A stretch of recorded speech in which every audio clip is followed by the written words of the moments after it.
welcome back to the Captain Logan Show. It is I, Captain Logan, and look, it's also Jason. Me, Jason.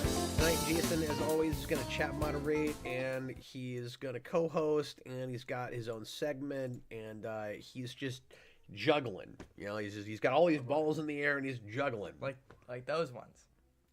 Oh, right, the ones that, so when they bounce out of the cup, Then and you grab them. Yeah. Yeah, well, virtual juggling's not that impressive. Yeah, it is. You know, I can't juggle. Me neither. No? But I can virtually juggle. My dad's a decent juggler. Huh. Somebody said the sound is too low. That's weird. Let me try to fix that. What is going on with my mic? Hello, everyone. I'm going to fix my mic. Yeah, I don't know what's going on with that. I'm going to have to... Okay, everybody give me just a second here. I'm going to have to fix my mixer here. Apologies, guys. And with this new computer, it's hard. I can't get to it as fast. Well, this sucks.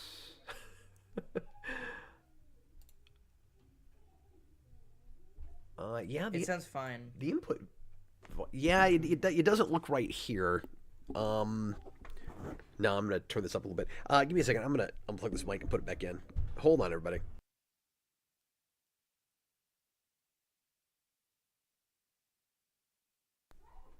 Okay, that looks better.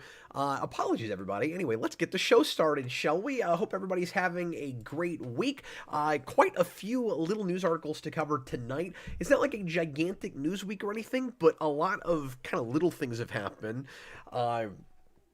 And a couple of, somewhat larger issues, I suppose, that we'll want to raise tonight. We're going to start off talking about, at least with news, with our lead-in topics, talking about the new DC Marvel crossover and what that might mean for the comics industry.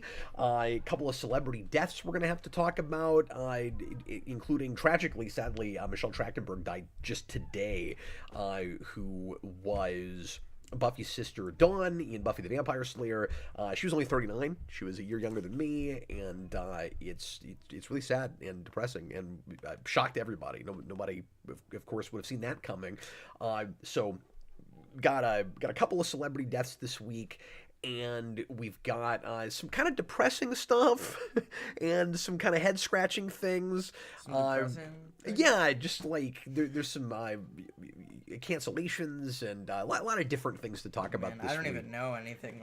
Jason has no idea what's going on. I gave you one news article this week, and that's it. He's not even in the loop. Dan Schneider, $2 super chat, says R.I.P. Michelle Trachtenberg. Yeah, I wanted to go ahead and get out ahead of that because everybody was talking about that in the comments before we started. So sucks to have to start on kind of a downer like that. But anyway, appreciate you joining us live. Thanks for watching after the fact if you're doing that. If you're watching live right now and you'd like to be included in the show, if you have a topic or a question that you want to make sure we talk about during the program, you can leave a super chat at any dollar amount. That guarantees that we will talk about your topic, and that helps keep the train running here on Geekvolution. We really appreciate everybody that supports us that way. You can also support us on Patreon, patreon.com/Geekvolution. At just the $2 tier, you can ask a question before the show.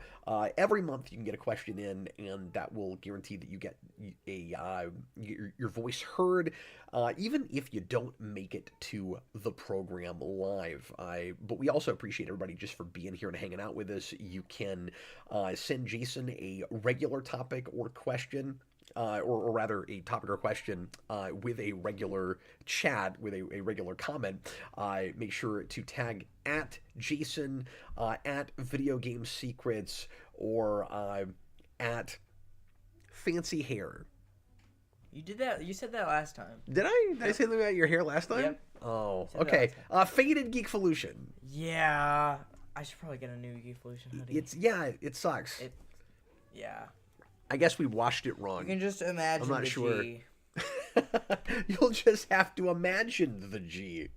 Yeah. Anyway, we'll do a bunch of Q&A in the second half, so feel free to leave questions throughout the show about anything you want to, and if you don't get it talked about right away, don't worry, Jason is keeping track of them, and we'll do as many as we can during the show. But if you leave a super chat, especially about something that we're talking about in the first half, we'll make sure and hit that earlier on. And right now, we're going to open, as we always do, with a Patreon question. Jason's got a segment later that I'm excited about, because I have no idea what he's doing, and he says it's real different from anything he's done before, so I can't wait to find out what that's about. And he and I are going to do a little trivia thing for each other right at the end of the show. But first, let's hear from Patreon. Jason, what is tonight's opening Patreon question? So tonight's opening Patreon question is from SS Jerry. He asks, what if in the tragedy of Bruce Wayne, in which his parents were killed, that happened, and then there was virtually no crime by the time Bruce came back to Gotham after training? Joe Chill is dead too. What do you think he would do instead or next? I think he moves to another crime-ridden city. Really? Yeah. I mean, and it depends on the version of Bruce Wayne we're talking about, right? Because there are different degrees of the extremism in his psychology. Sometimes it's a Batman that just can't get over his parents' death, and he's got to lash out and try to get vengeance or revenge or justice, or however you want to look at it, on the idea of crime itself, or on the idea of injustice itself. And sometimes it's a Bruce Wayne that wants to, and it can be both of these things, but sometimes it's a Bruce Wayne that wants to reform the city that created that situation, right? And so it really just depends on which Batman we're talking about. But if it's like Batman the Animated Series Batman, I think he just moves to Bloodhaven. Like, I think that Batman says, I made a vow to my parents. I want to make sure that no other kid, and this is impossible, of course, but to the best of my ability, no other kid has to go through what I went through. Gotham is in relatively good shape now, so when I come back from training, I'm just going to go find a city that's what Gotham used to be. Mm-hmm. I don't know that, like, the Batman from Batman Begins, Nolan's Batman, if he comes back to Gotham and miraculously there's no more organized crime, does he war on criminals someplace else, or does he listen to Alfred and start his life? Given that Rachel is still there and that he had that connection with a girl from childhood that he's head over heels for and could see himself making a life, I think that guy might actually potentially not become Batman and go somewhere else, especially because he's already learned the vengeance versus justice question partly from Rachel after he brought a gun to Joe Chill's to Joe Chill's hearing. Mm-hmm. So that's a fascinating question. Yeah. I love that. Do you agree with me, or do you have a different take on it? I think that makes sense. I think Batman, after his parents die, he needs to get some revengeance. So, yeah, I think I would agree with you, and I also think it probably depends on the Batman as well.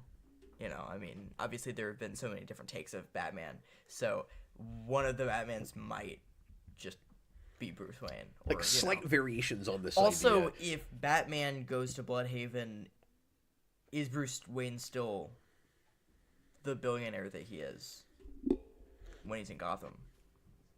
What do you mean? Like, if he goes to, like, Bloodhaven or something, like... I mean, it's his family's money. Right.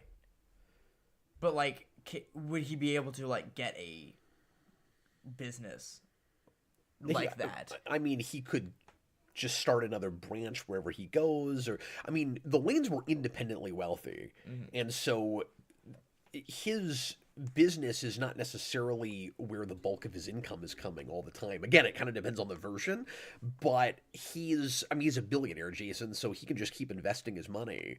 The man doesn't have to necessarily have like a business. He doesn't need to be doing, weapons manufacturing or producing anything necessarily, but he also could potentially live in a different city and still have Wayne Enterprises. You also got to remember that there are Batman stories where he's still operating, he's still very wealthy, and he doesn't have his business where he's not even running Wayne Enterprises. Yeah. And even again, look at Batman Begins. Like he's not even he doesn't even have Wayne Enterprises anymore. He's still independently wealthy. That makes sense. Okay. Any of these super chats that we should hit yet? Or Not yet. Okay, yeah, none of these are related to what we're talking about yet. So everybody just sit tight. We'll hit those during the Q&A section. Let's go ahead and get into news items, and we're going to rapid fire news tonight. The first couple we'll probably spend a little bit more time on, but the first article I wanted to chat about, as I alluded to a minute ago, is the new Marvel and DC crossover.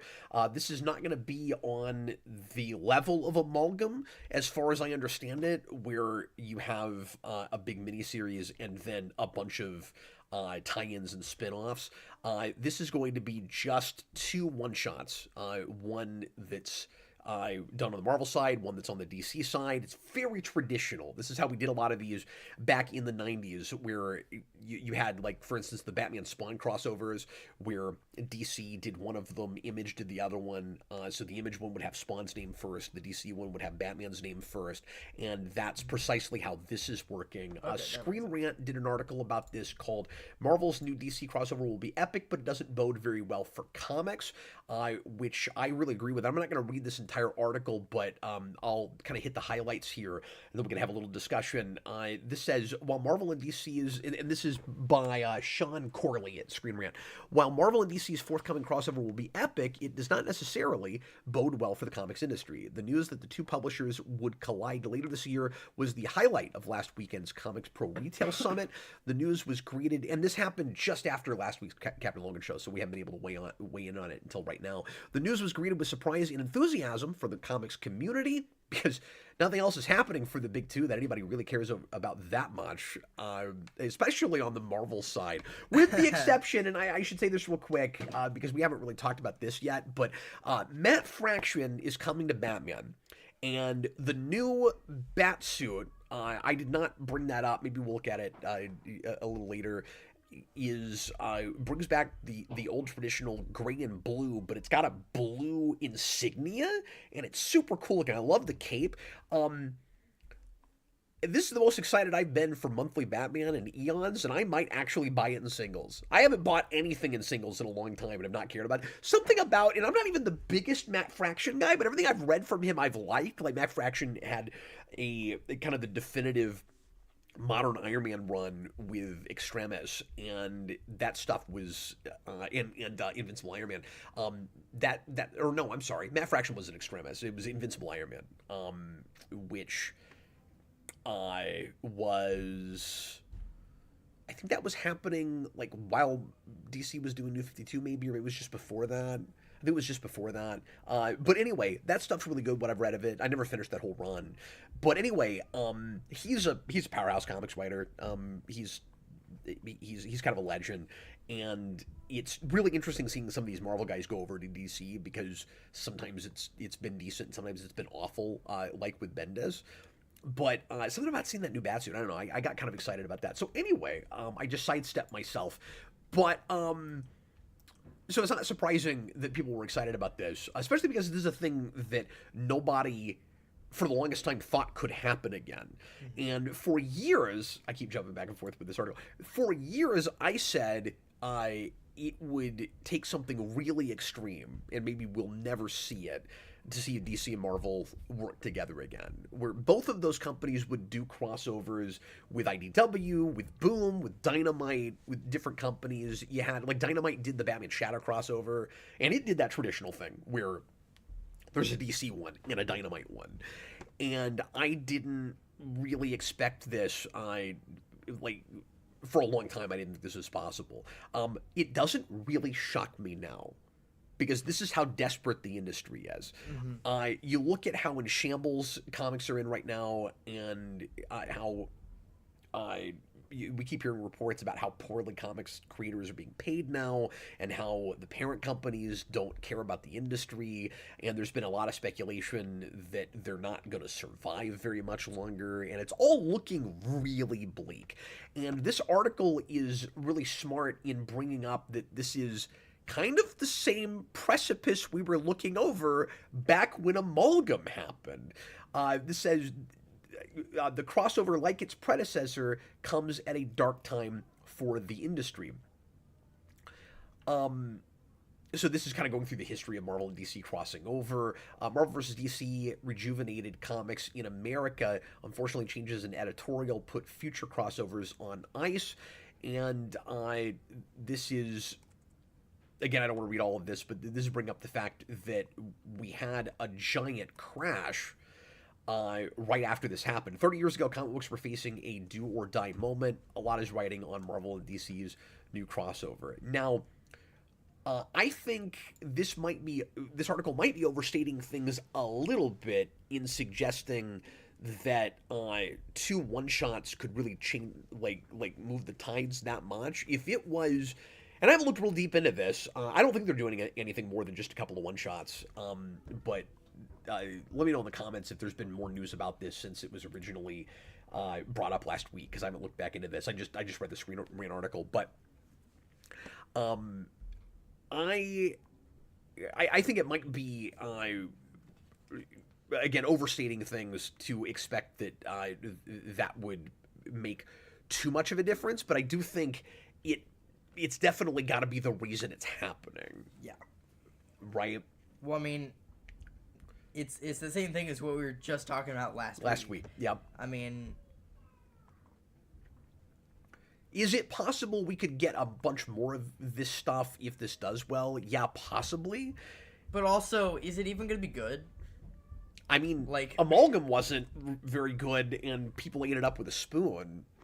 Because it's such a novelty, it's such a gimmick. Now, it was a bigger novelty back then. I mean, it's been done now. Yeah. The question is, are there people that are younger now and weren't there for Amalgam where this is that big of a deal to them? It being in comics, it's hard to say, because so few people of Jason, like your generation and even like younger millennials, didn't really latch on to comics that hard. Mm-hmm. And so I'm not saying there's not any young people that read comics. I am saying that most young people that read comics are looking at manga before they're looking at American comics. Yes. And so if it's advertised right, if they're able to get it in front of people's faces, it might be the kind of novelty that people would think to make the exception for and go, I don't usually read comics, but everybody's making a big deal out of this. Amalgam did that. Like, this seems to be the big thing. Like, we're supposed to be looking at this. Last Ronin, to a much smaller extent, had that a little bit, where there were people that like Ninja Turtles that don't usually bother with comics that read that because it was this big deal. It was this huge event. Like, yeah. It was heralded so much as Eastman and Laird's, like Second Coming, and it wasn't exactly that, but it worked. And so this could maybe have that. It's hard to say. I think it'll have that more than resurrecting Gwen Stacy. I think a lot fewer people will care about that. Yeah. Do you think they'll ever do Amalgam again? I think if this is successful, they'll think about it. Mm-hmm. And I think Marvel will pitch it, because Marvel is all about the giant, goofy, like, comedy gimmicks right now. I am 95% sure Marvel pitched this. So Marvel will go, look, this is doing well. They'll have the Spider-Verse mentality, right? Yeah. They'll go, we've got to get every merger under the sun we can think about out, milk it for all it's worth. And then the question is, will DC have the integrity to pass on it? Yeah. Or will DC say, yeah, fine, it'll sell, let's go ahead and do that? Now, is it possible that we could do Amalgam again and do it a lot better, and I'll actually be happy that we got a second Amalgam? Yeah, it could happen, sure. They just need to do Lady Deathstroke. Yeah, I hope the blends are cleverer Yeah. than some of them. There were some good ones, but a lot of the blends with amalgam were just preposterous, Yeah. and there wasn't really any logic behind some of them. Yeah.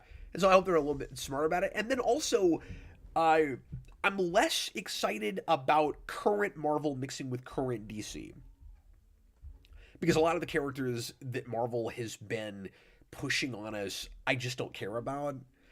And a lot of my favorite Marvel characters have not been handled super well, under their pen in the last decade. So I really don't care about it now. I mean, like what's it gonna be? DC Universe meets mostly Spider-Verse. Yeah. Yeah, how exactly are they gonna handle it? Because there's no way. And I'm not saying they won't do other characters. I'm saying multiverse with both companies is way bigger of a deal, and this goes without saying, and both companies lean on it a lot more than they did back in the 90s. So there were, with crises, and that's not the way to say that word, but we'll move on. And you had things like Zero Hour, and especially on the DC side, we were doing a lot of multiverse in the 90s. Marvel didn't have the multiverse thing so much until you got into the 2000s, where you had all these different universes that were talking to each other. It was more like, for the longest time, the Ultimate Universe was not supposed to be in a Marvel multiverse, and then of course naturally eventually it was inevitable they ended up doing that, but it used to be that multiverse was the DC thing, and on the Marvel side they did clever what if stories where they were technically supposed to be other universes, but that was just a conceit to tell those stories. It was like the Twilight Zone. And now, that's what it should have stayed like. But... Yeah, and now Marvel has become DC when it comes to the multiverse. Yeah. So much so that the world at large, a more mainstream audience, was introduced to this idea through Marvel and not DC. Yeah. With the movies. And so now you have the multiverse saga, such as that's been, and you've got Spider-Verse, which is very popular, and you had all the multiversal stuff in the DC like CW shows several years ago. Everybody's familiar with this concept now, and I don't know how you do a modern amalgam or a modern DC versus Marvel and not have all the baggage of all the multiverse stuff that we do all the time. Yeah. So I hope that they're somehow a little more classic about it. What would be really fun, there's no way they'll do this. What would be really fun is if you took on the challenge of, let's do and this would be absurd, but let's do a DC versus Marvel, DC plus Marvel, however you want to look at it. The same way we did Batman and Spawn, or the Batman Ninja Turtles animated movie, and pretend like they've always been in the same universe. Yeah. And just not even do the multiversal crossover thing. Yeah. And just make it basically its own alternate universe where DC and Marvel were always together. Yeah. That would be super cool.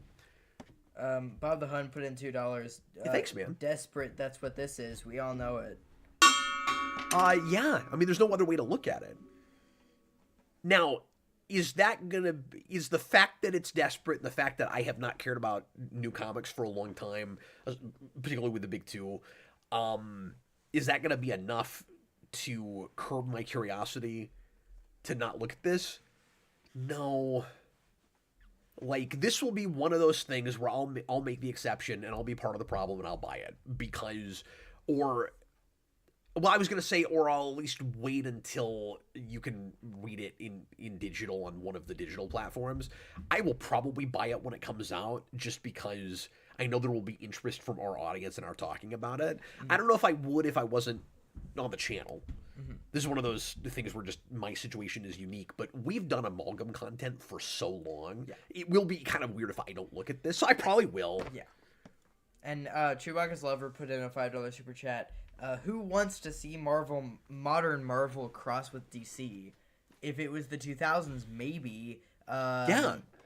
They almost made a Batman Daredevil crossover in the 2000s. There was a Batman Daredevil crossover in the 90s. Oh, okay. I didn't know if that's true, that they almost came back and did another one. There's a Batman Daredevil crossover. There's a Batman Punisher one. The list goes on and on. We can go through all that. Superman and Silver Surfer, and I've reviewed a number of them. I used to have a crossover show talking about like lots of comics, character crossovers between companies. That's pretty cool.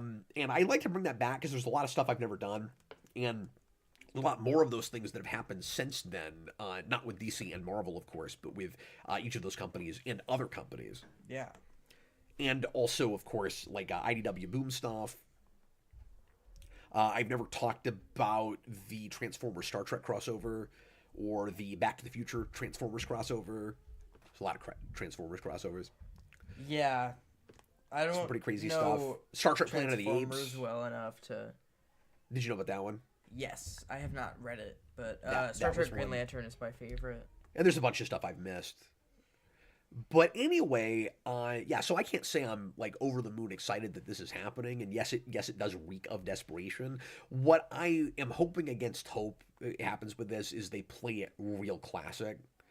And this is a weird case where I almost wish they would overdo the nostalgic fan service on it and just aim it at older fans that haven't cared about this stuff in the longest time, and basically try to come back and sort of redo Amalgam and just go, yeah, we could do that better, and not make it modern DC and Marvel and modern Marvel mixing, but kind of make it look like more the classic versions of those characters, more timeless. Yeah, exactly. Yeah. And that's not what they'll do. And Amalgam was super 90s. Like, that was very much the 90s versions of those characters crossing. Yeah. And I'm not saying I want just the 90s versions again. I'm saying just a more, like you said, kind of timeless, hard to pinpoint kind of thing. But it'll be interesting to see who they get to write it. Yeah. Because I don't know if that's been announced. I'm going to pull this up and just see if there's any more information about it. But anyway, that's the main lead-in topic. Give me a second here.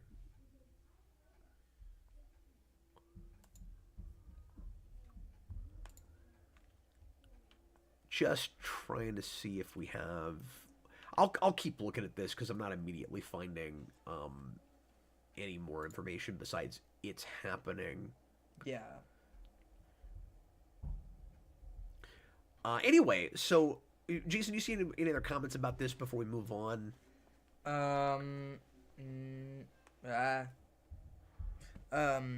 Donald Wright says, Yeah. I'm actually more excited for the DC X Sonic the Hedgehog miniseries next month than a modern DC Marvel crossover. I forgot about that. I may have to bite the bullet and get a pull list again for a few things, Jason. Because that's the thing I probably want to own just because it's weird. Thanks for reminding me about that. We covered that when the news of that landed, but... Yeah. Okay, moving right along. That looks weird. And I'll hit the rest of this a little quicker. So we have some new announcements for DC animated shows from James Gunn for younger skewing audiences. James Gunn.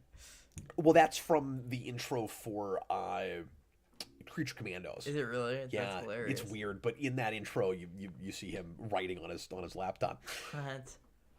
So that's why they used that. But anyway, so we've got 3 cartoon shows for kids, and then and then weirdly another one that quit reading ahead, and then another one that I'm really surprised they're doing that is not aimed at kids, and I'm wondering if anybody is going to care.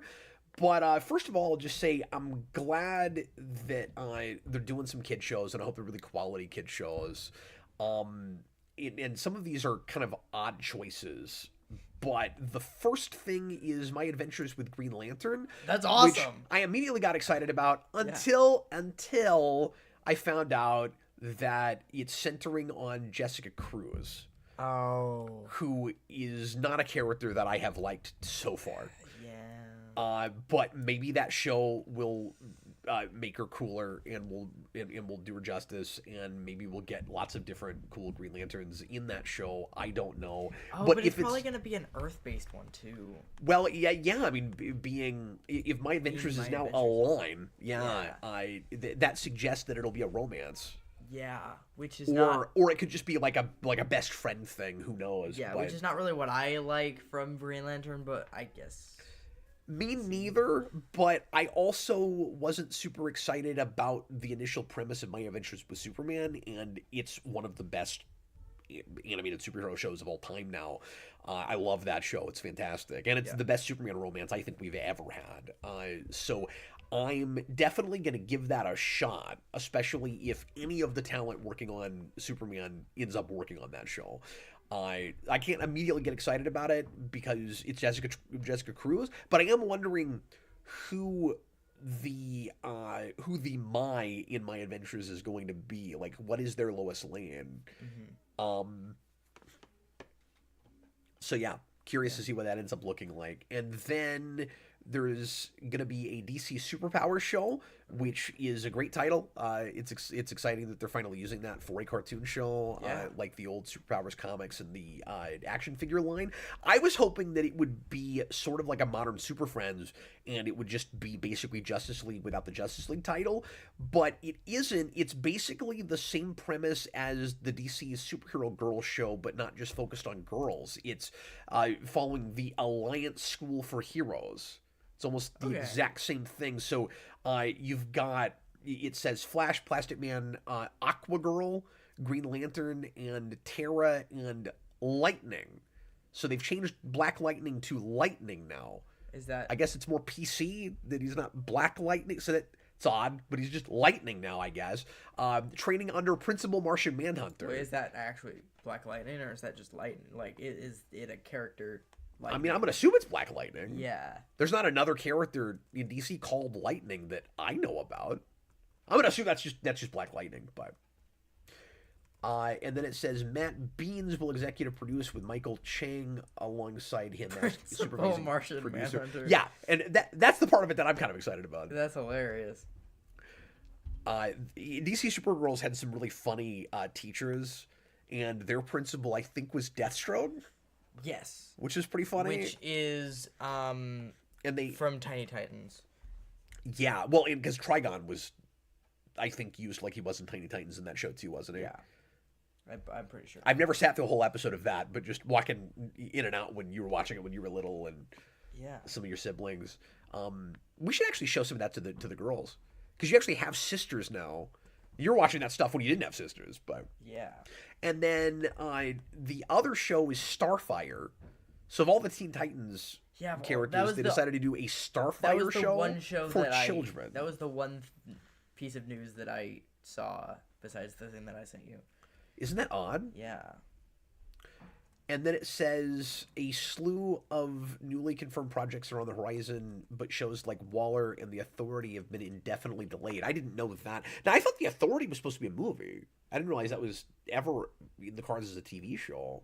But maybe I'm just misremembering, because there were a lot of projects all thrown at us at once when James Gunn got the job.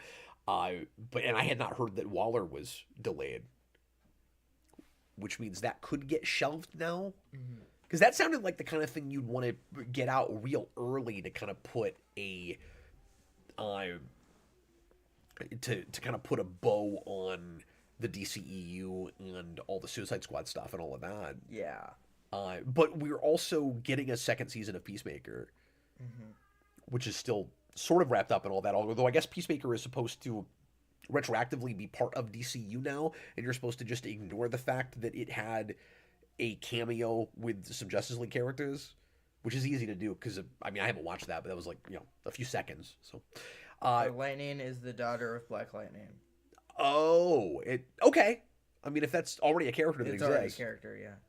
Just looking at that, I thought it was odd that they would just take Black out of Black Lightning like it was a PC thing. Mm-hmm. But if she's a character that exists already with that name, then that's cool. Yeah. And that sounds like they're trying to mine characters that still have not really been adapted. Because I bet, besides the Black Lightning show, she's probably in that. She is. I don't know that she's been in very much. Okay, and then this is the weirdest choice. Let's take a movie that didn't do very well at the box office, that was part of the old DCEU, although felt like it was kind of its own thing, and just double down and make a cartoon show out of it. They're making a Blue Beetle animated series, and it is that version. What? I don't know why they're doing this. DC also confirmed to be actively developing a Blue Beetle animated series, which will continue the story started in the feature film of the same name. I don't know why. Is anyone going to watch that? No. Now, maybe it'll be great, and maybe it can get some word of mouth and be like, no, I know it's based on that movie, but it's really good. Is he gonna voice? I would assume so. Yeah. I mean, what else is he doing now that Cobra Kai's done? Cobra Kai's almost done, I think. No, it's done. Okay. They dropped they dropped season 6 in 2 parts, and I think they dropped the second part like 2-3 months ago. I think it was 3 parts. Was it? Just dropped net episodes. Really? Yeah. Oh, okay. Then I might be wrong. I thought it was done. Austin says we've known about Blue Beetle for a while. Well, Austin, congratulations, buddy. I did not know about that. I had not heard that. When you say we, I was not part of that, apparently. Leo, it's hard for me to get excited about anything Warner Brothers DC related right now after the cancellation of the Wonder Woman video game. He's getting ahead of me, but I was going to bring that up later. But yes, Warner Brothers just shut down 3 different video game studios, and one of the casualties was the Wonder Woman video game, which is sad because I was kind of excited about that.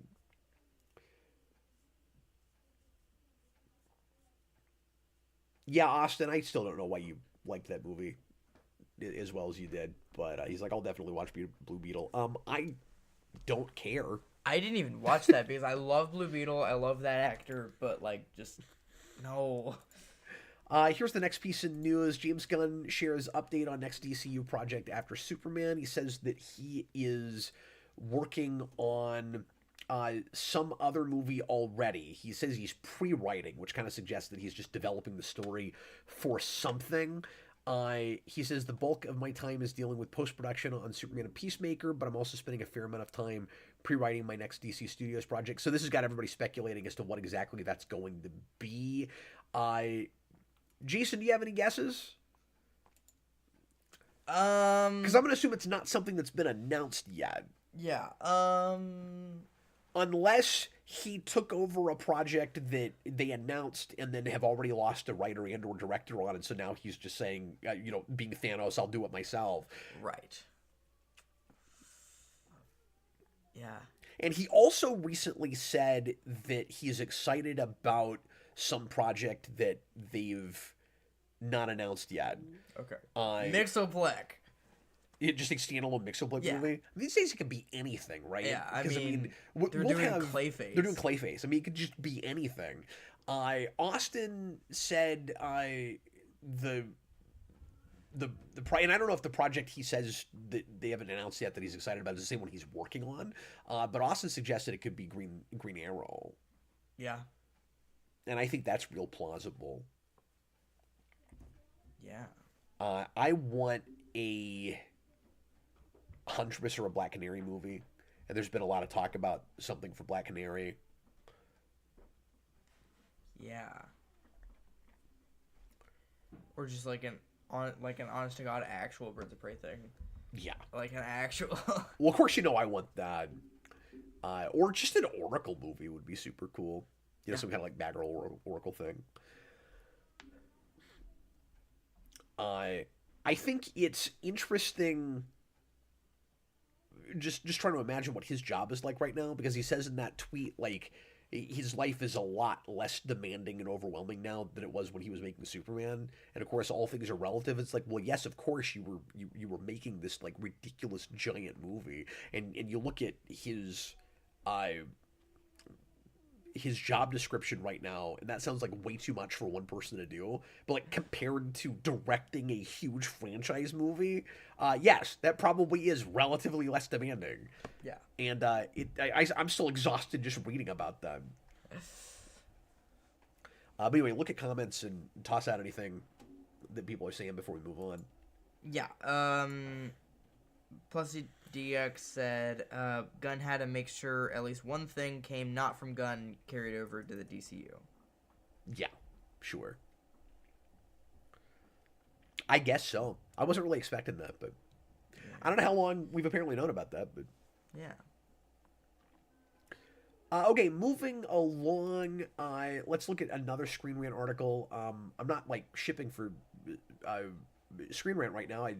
This just happens No to one. be. I'm not. Yeah, I don't usually like this website that much, but this just happens to be the website putting out some things I wanted to talk about. How Captain America: Brave New World's box office compares to the MCU's biggest flops.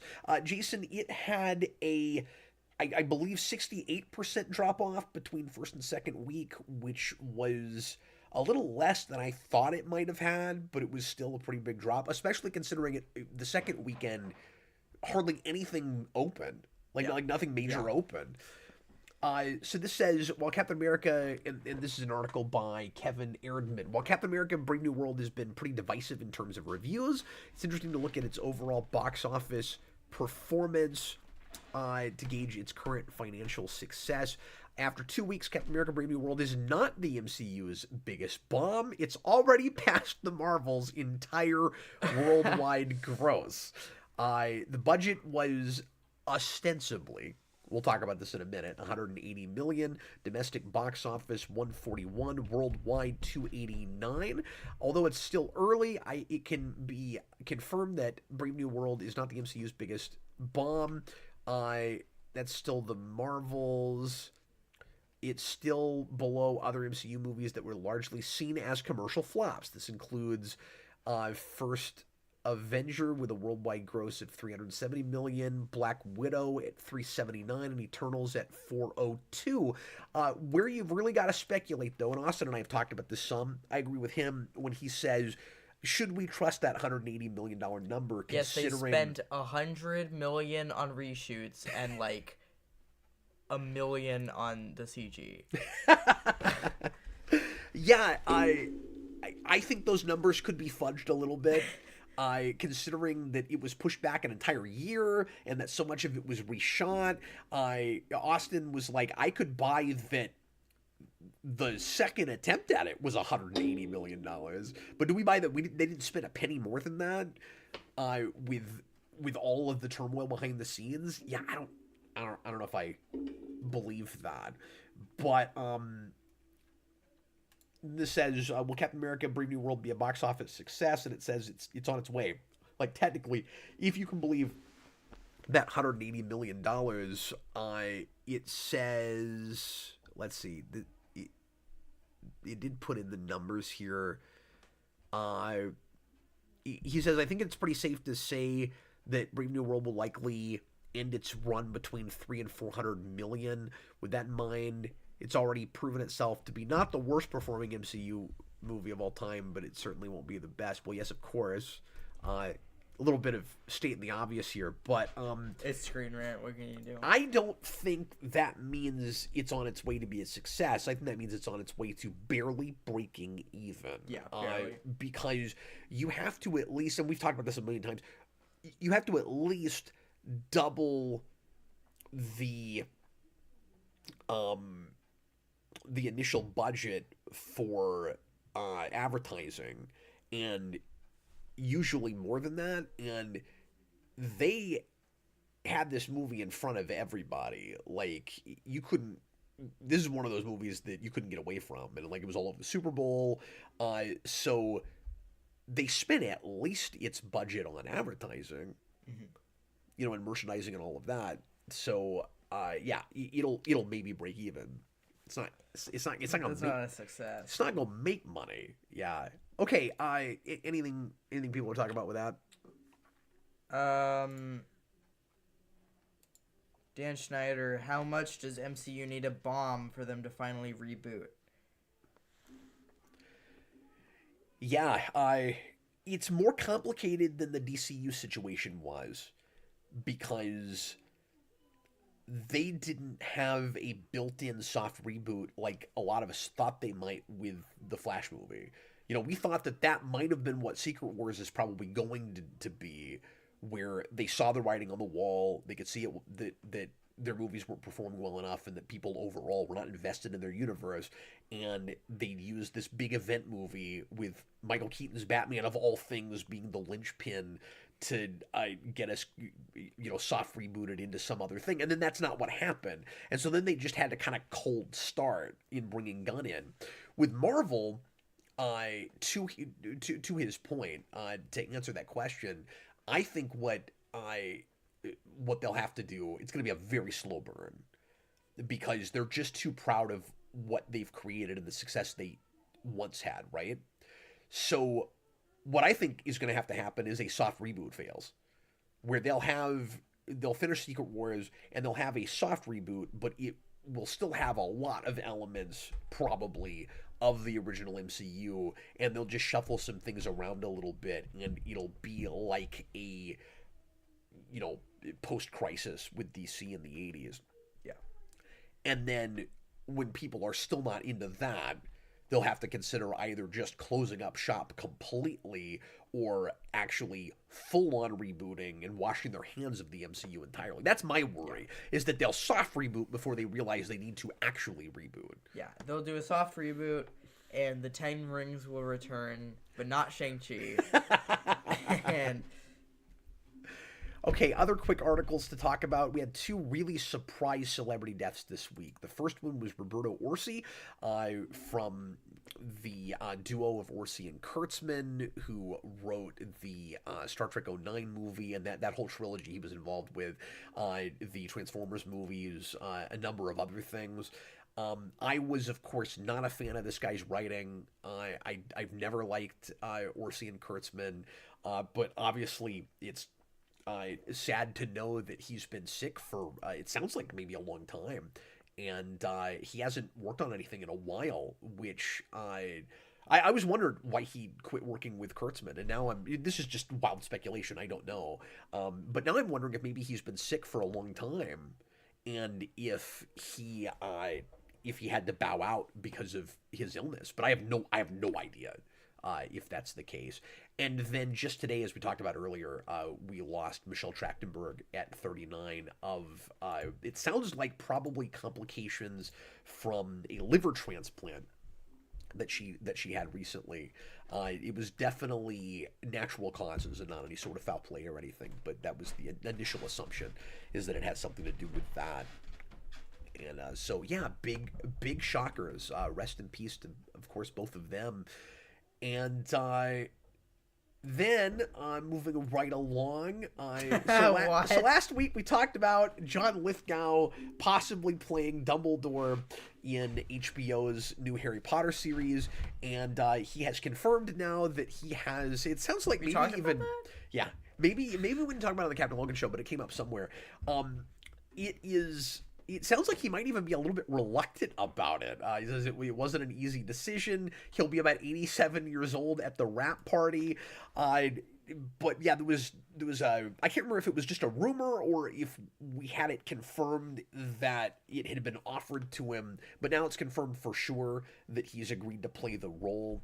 And it sounds like they're obviously not going with an all-British cast this time. And my big question with this is, first of all, how does that bode for the rest of the cast? Like, what other, shocking, odd, off the beaten path choices of major actors that you'd never think would be in that series? Partly just because they're not British. Are they gonna do the things that, are they gonna have to do the thing that they did with the movies, where they're gonna have to do two Dumbledores as well? That's my other question. Is because he's getting up in years. Yeah, I don't know. Keep in mind it's a series, so they're gonna have to shoot a long time. Yeah, I don't know. But that makes you really wonder what all the other casting is gonna be like.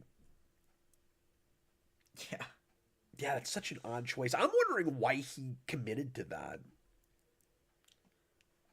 Yeah. I wonder if that's one of those situations where just he really likes the property, or his kids love the property, or something like that. Dan Stan, I'm surprised they even let an American play Dumbledore, even if Lithgow has London acting training.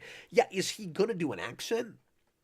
That's my other question. Is it possible that they'll and I don't think they'll do this, but who knows? Is it possible that they'll kind of fudge some of the backgrounds so that they can get away with people not faking accents and just say that not everybody there is British? But it would be really weird to have an American Dumbledore, right? Like It would. just be bizarre. Yeah. Or are we gonna find out that they're doing a Harry Potter that doesn't take place in the UK? Yeah. But everyone would turn on that, right? I feel like a full-on American Harry Potter. Yeah. And then it would also be weird not to lead with that. Like the first thing you'd say. The first thing you should say is, "This is." Wouldn't it be weird if we got a cast list and then they went, "By the way, it takes place in New Jersey." Yeah. It'd be so weird. Austin, him being American is funny, but I do think he's better casting than the movies. Just off the beaten path casting. I don't know if I agree that he's better than the casting in the movies. I like the second Dumbledore choice a lot personally, but Lithgow is a brilliant, like somebody said, classically trained actor. I don't know if you've seen him in much, but I adore that actor. It's just really odd, and I don't know if he can do a good British accent. Yeah, I'm kind of rattling my brain trying to remember if I've seen him attempted a British accent before. Roy Daniels, I love Lithgow, though Harry Potter and Doctor Who seem like things where you would exclusively want English actors. Well, I mean, with Doctor Who, yes, except for when you have American characters, because they do some of that. Certainly. Like, what's the name of the American version of Hogwarts? Yeah, exactly. Lowe's. Yeah. All right, moving right along.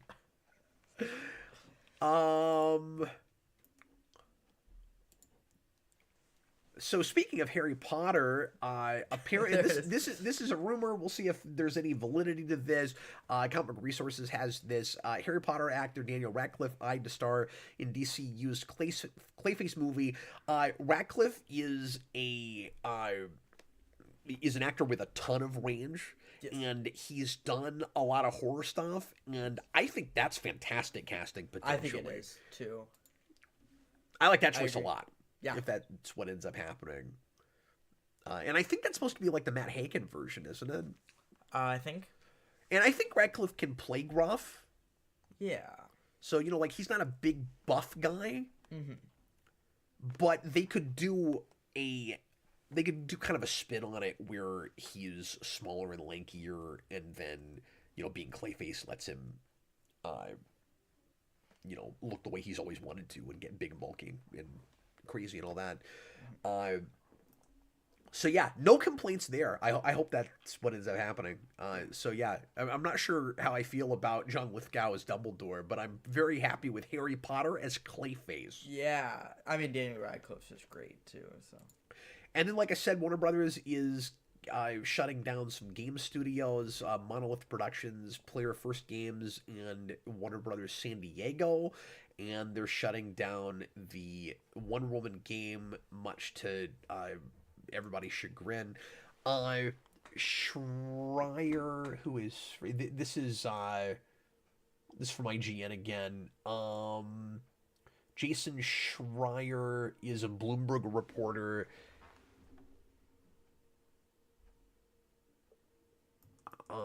saying we've had to make some very difficult decisions to structure our development studios, building the best games possible with our key franchises, Harry Potter, Mortal Kombat, DC, and Game of Thrones, which suggests that's the only things they're going to do anything with. After careful consideration, well, I guess, except they're shutting down one. We are closing 3 of our development studios, like we just said. Strategic change and not a reflection in these teams. Just kind of your typical corporate speak. Corporate speak. But anyway, I haven't looked real deep into this, but that sucks. The game industry is in a really weird place right now. It's not like comics where nobody cares, right. But video games are, especially AAA titles, are too expensive to make, and there has not been enough return for some of the really bloated budgets. It seems like tell me if you agree with this, Jason. It seems to me like video games have wanted to be movies for so long that they have all the problems that movie making has now.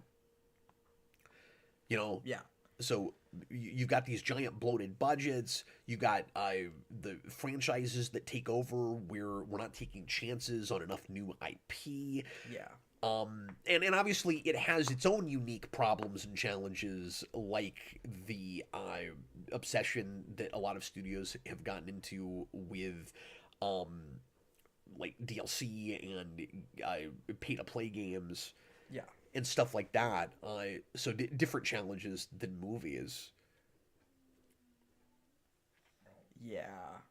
Well, because movies, you don't have to keep buying things for the movie. You just watch the movie. But it has but it's gotten really bloated like that. Yeah. Yeah. And video games are more fun anyway, so I don't. I feel like there's a whole reckoning that's about to happen with that industry. I think don't. there's. I don't. I think every industry is getting like that, and it kind of sucks. Yeah, that's what I was gonna say. Is I don't mean to sound bleak and sour and like I have no hope for anything, but I think the world as we know it, especially in pop culture, but maybe just in general, especially with the rise of AI and rising prices and not and I won't get into politics, but just all the changes that are happening in this country with the new White House and everything.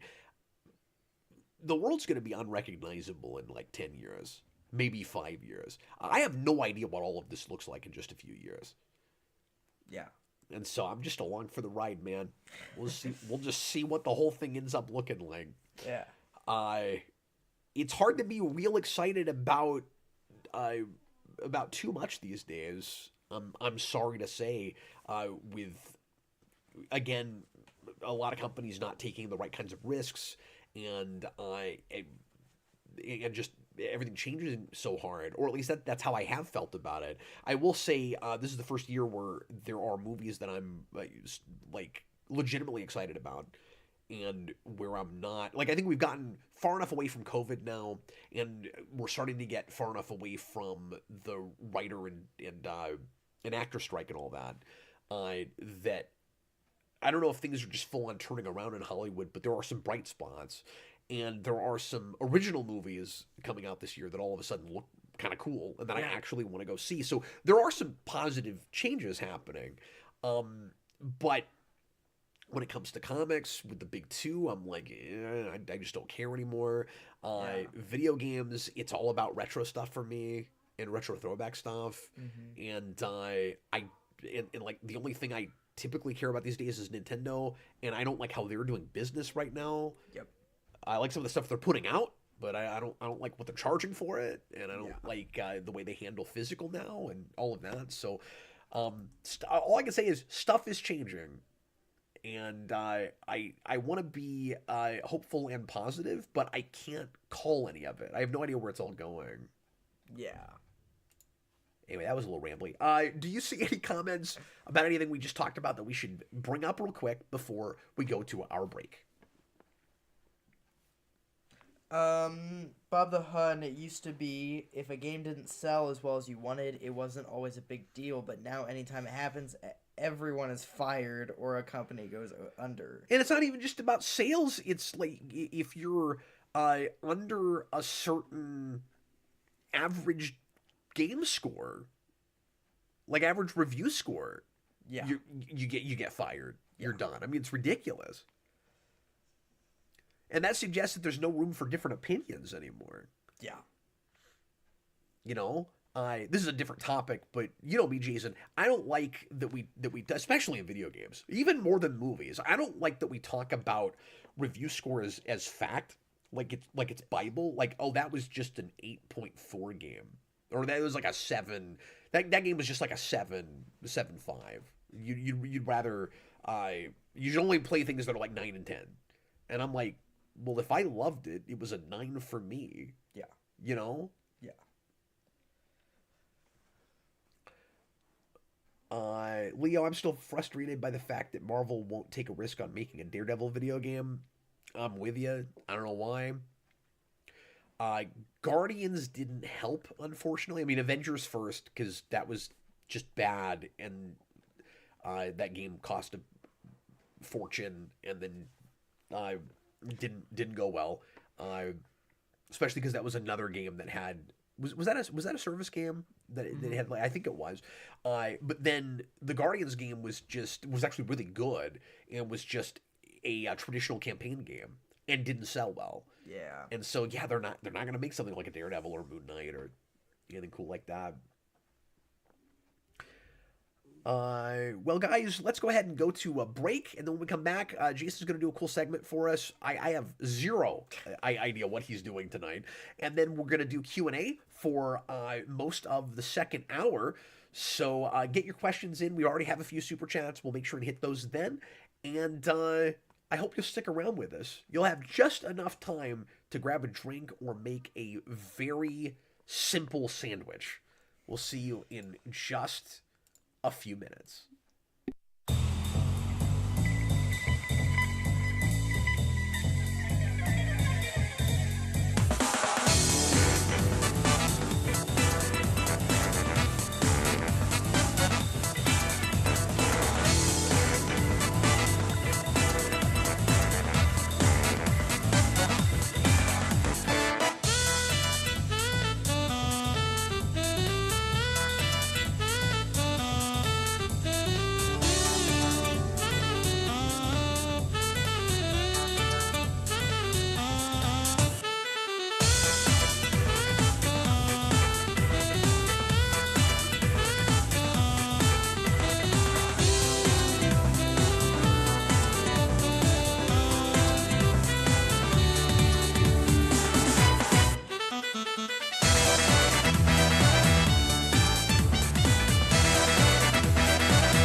All right, everybody, welcome back. It's time for part 2 of tonight's edition of The Captain Logan Show, and it's time for the Next Generation segment. So Jason has something to regale us with. I have no idea what. I can't wait. He's got a face like it's gonna be different. Yeah. It's gonna be odd and different. I think my face right now is like, hopefully this goes well. Good luck, sir. I believe in you. I always have. Don't grab his head. That doesn't work on anything. Leave your questions for the Q&A right after this, and we'll get to as many of them as possible. Leave a super chat or just a regular question, and make sure to tag Jason at Jason or at Video Game Secrets. Go ahead, Jason. What are we talking about? What are you talking about? What am I talking about? Okay, so my next generation segment this time is I'm going to be pitching an outline for an animated series that I wrote based on Nintendo properties. Okay, I didn't look at it, but I saw this in the Google Docs. And I was wondering what it was. Did I But have it it looked in like yours? Yeah, you did.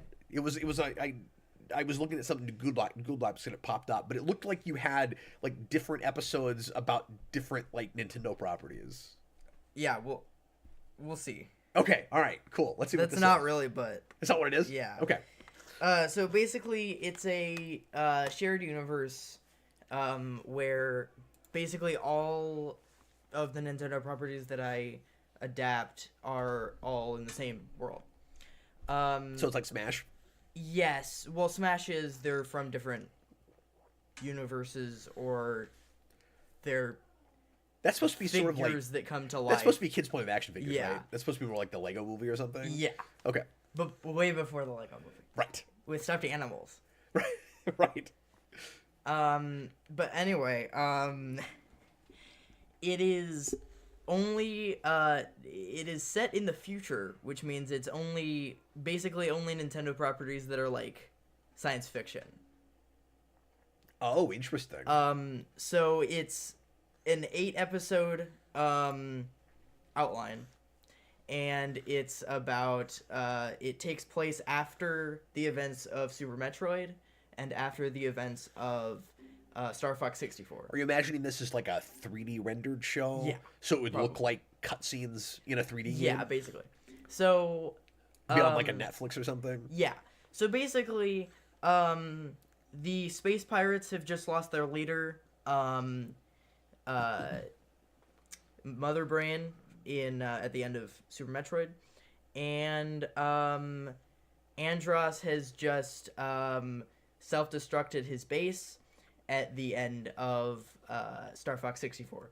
So that's where we're at. So basically, the space pirates, we find out that Andross has actually faked his death, and he survived his self-destruction. Naturally. And the space pirates take him as their new leader.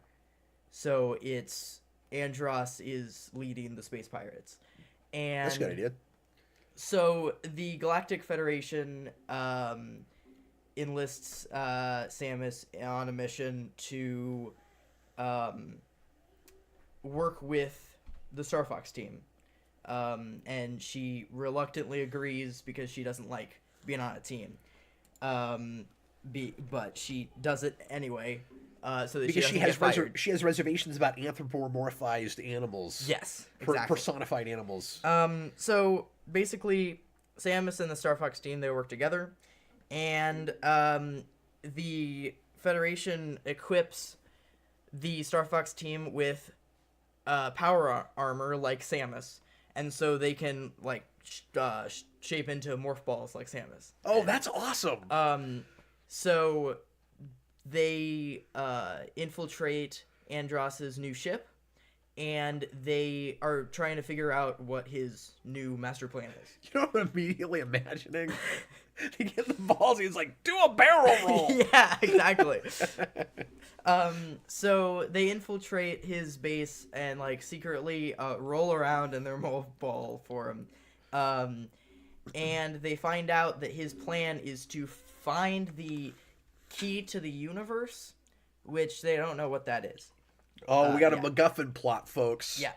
So basically Andross finds out I have a that they feeling are. the key to the universe is going to be something that we're familiar with. It's going to be something we've heard of before. So Is it a Triforce thing? so Andross He's not going to tell me. catches them, It's Triforce, folks! and he immediately realizes that it is Star Fox, and he freaks out and he tries to send forces after them, and they escape.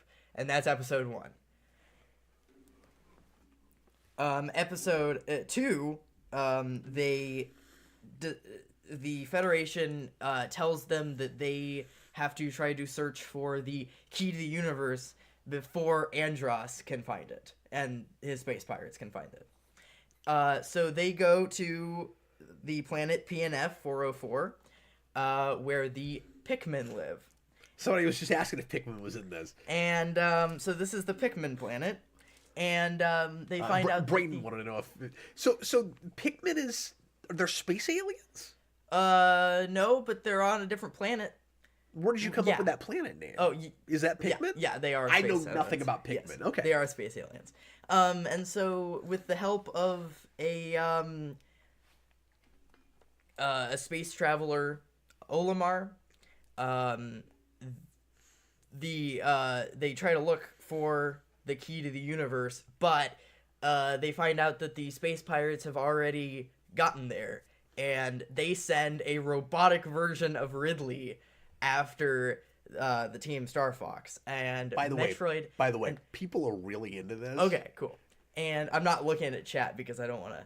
But Dan Schneider says he's imagining it with 90s Beast Wars style animation. Sure. Oh, okay. So and Samus kind of has PTSD from the last time she fought Ridley, so she's like kind of mad. So she goes after Ridley kind of herself, and throughout this series, she's kind of like not really working with the team and kind of going like by herself. She's not a team player. Yeah. Episode 3. At the end of episode 2, they find out that the space pirates have a sort of a mining planet. They overhear them talking about like a mining planet. So they follow them, and they realize that they've fallen into a trap. And it's a trap! And so they land on this planet, and they immediately get arrested by the species that lives there called the Inklings. Oh, and, wow! Okay. The Inklings and Octolings are in the middle of the Great Turf War. I was not expecting this. And the Inklings basically tell them, they give them a choice. They can, or not choice, a deal. They have to get into a battle with the Inklings, and if they win, an ink battle, and if they win, they can go. And if they lose, then they have to stay there, because they think that they're, outsiders, like, trying to... Oh, it's an ultimatum.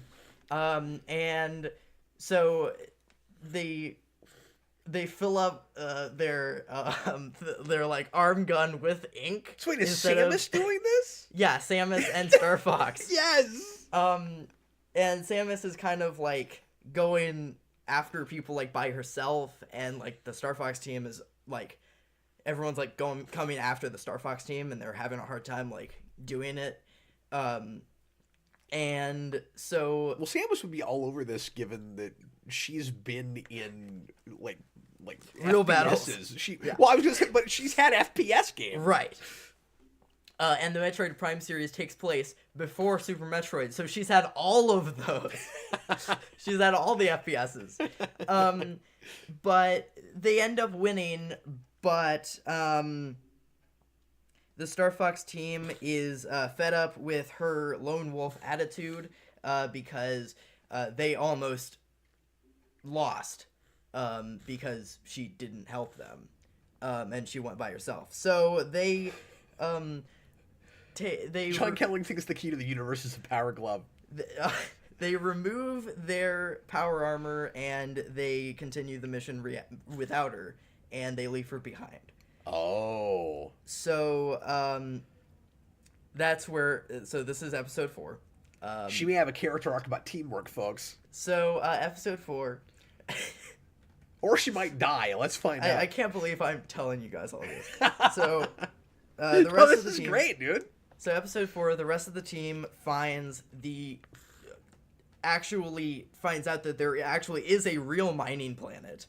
And that the space pirates are using the species of the planet, Pokemon, there you go, as slave labor. Oh no! And they're using the Pokemon as miners. And Miners, not miners. And I think in my head I'm thinking maybe they mistake the Star Fox team as Pokemon, and they like put them in cages. And Samus goes down to the planet and she rescues them. Okay. Which is great because that's going to make her more sympathetic to the audience after she went off against her team like that. Yeah.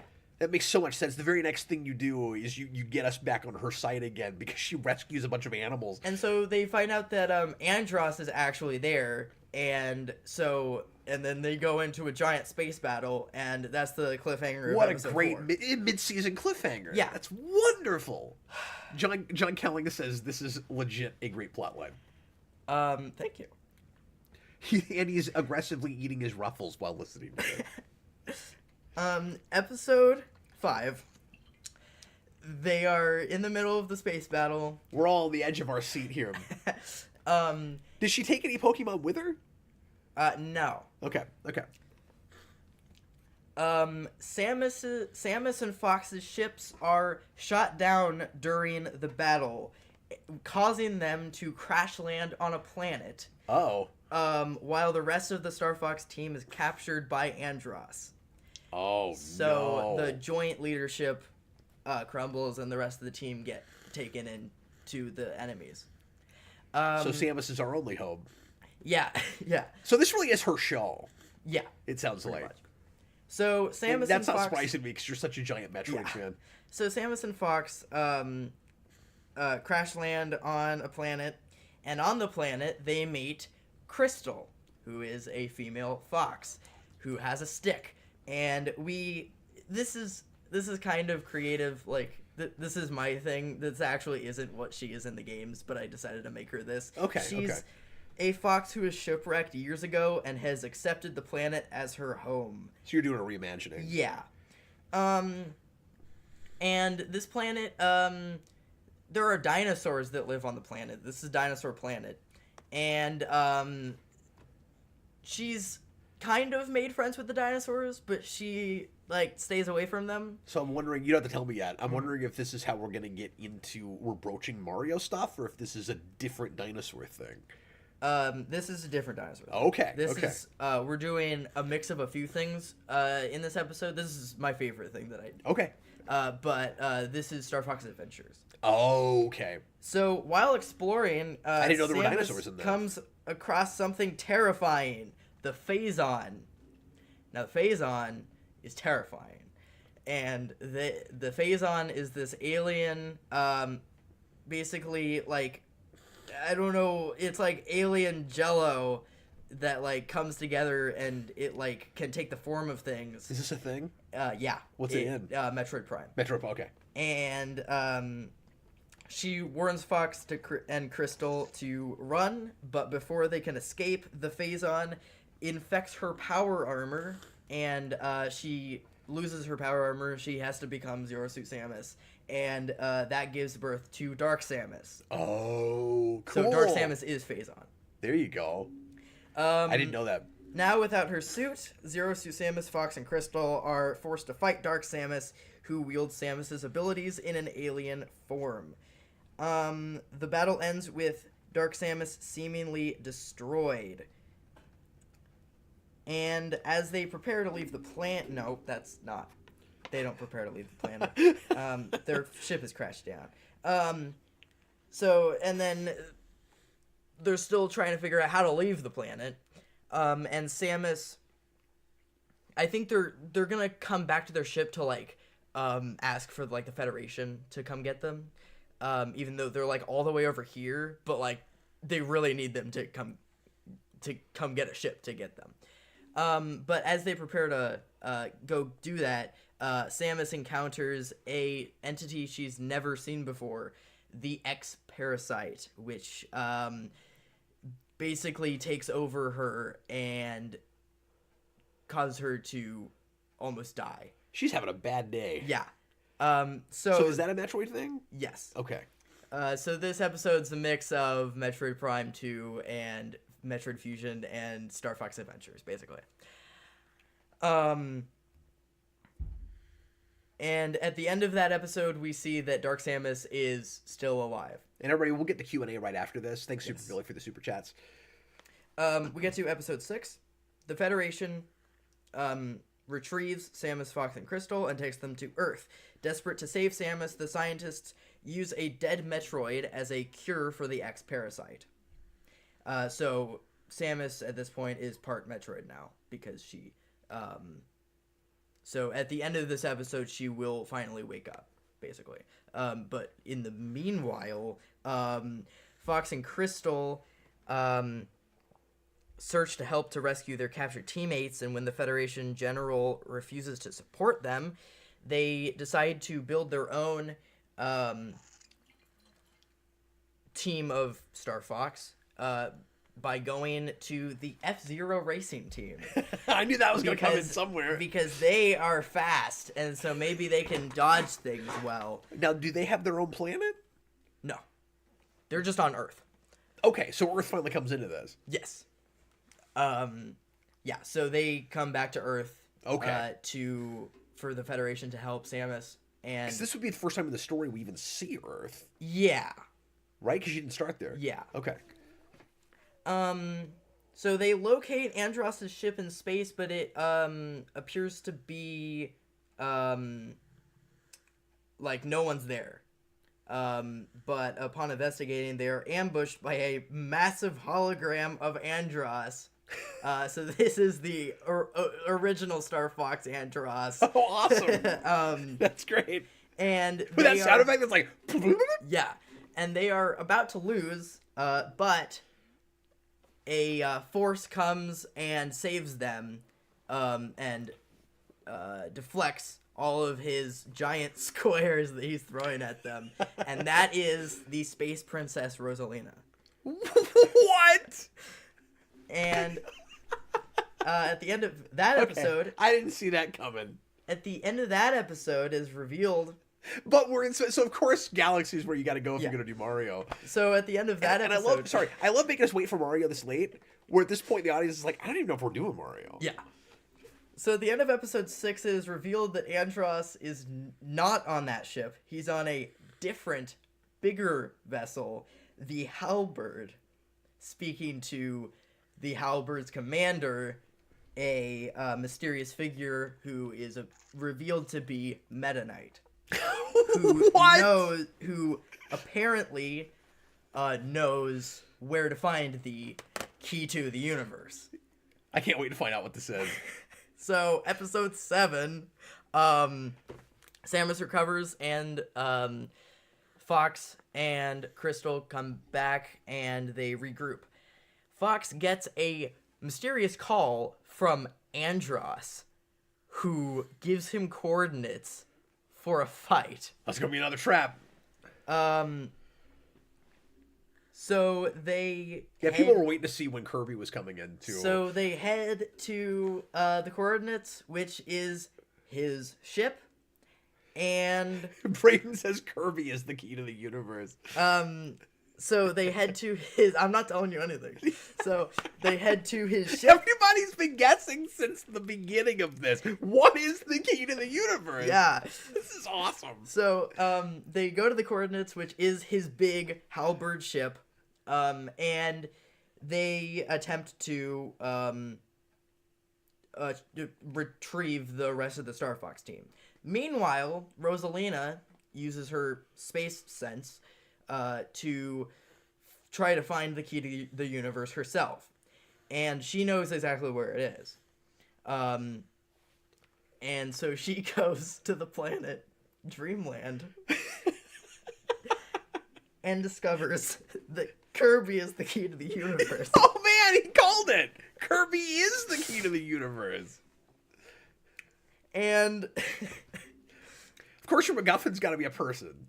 So, they retrieve the rest of the Star Fox team, and on their way out to escape, they come across Star Wolf, the rival... That rings a bell. The rivalry of Star Fox, led by Wolf, but also led by Dark Samus, which is the rival of Samus leading Star Fox.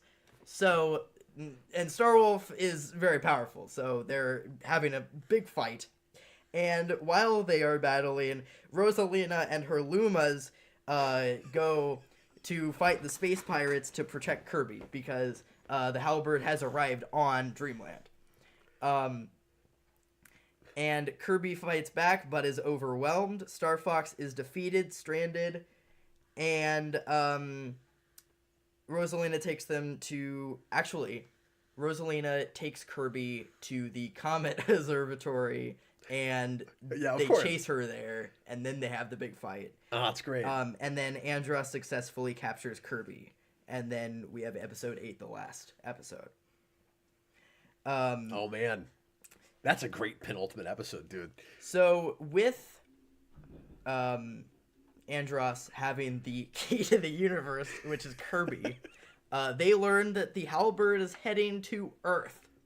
Oh, man. Samus is furious, and she infiltrates the Halberd alone and confronts Andross on a one-on-one confrontation. And Andross reveals... By the way, your structure here is really sophisticated. I just gotta give you that. Go ahead. Andross reveals that if Kirby dies, the universe implodes. So he threatens to kill Kirby unless he gets what he wants. Oh, man. And instead, Samus declares war, challenging Andross to meet her on Andross's planet, Venom. So they collect a huge army of Pokemon, Inklings, Pikmin, Lumas, everybody. Oh, you're bringing everybody back. And against Andross and Meta Knight and Star Wolf and the Meta Knights and the Space Pirates. Oh, man. That's so epic. And during this huge fight... So they have this huge fight on this... So now it just is Smash. Yeah. So they're having this huge fight on Venom. And during the fight, Rosalina is able to sneak a weapon onto Kirby. And right then, Andross orders a retreat. But Samus refuses to let him escape. So they have a huge space battle again. And... During that space battle, Kirby uses his weapon, which we find out to be the Ultra Sword, and he uses that's basically it's his final smash. Okay. And he uses it to cut a hole in the ship, and it makes everyone fall out of the ship. He gets sucked into space? Yeah, everyone gets sucked into space, and Kirby uses his star to go onto Samus's ship. And then they win. And so as they return home, they discover a planet that has not been recorded. So they decide to check it out. And on that planet... So now just some No Man's Sky here. Yeah, pretty much. And on that planet... It reveals to be a planet of Robs, which sets Brayden just asked when he shows up, like seconds ago. Which sets up a cliffhanger for a second season, which would be obviously based on Subspace Emissary, because that's where the army of Robs is. Wow. Dude, that is such a cool blend of stuff. Yeah, I think it was Jason, cool. Nicely done, man. Thanks. No, that sounds like a legit pitch. Yeah. Like, if you took that to Netflix, there's a real show there. Like, people would watch that. A good show. People would love that. Yeah, absolutely. Somebody said, I think it was Dan Schneider, said it sounds like a comics pitch.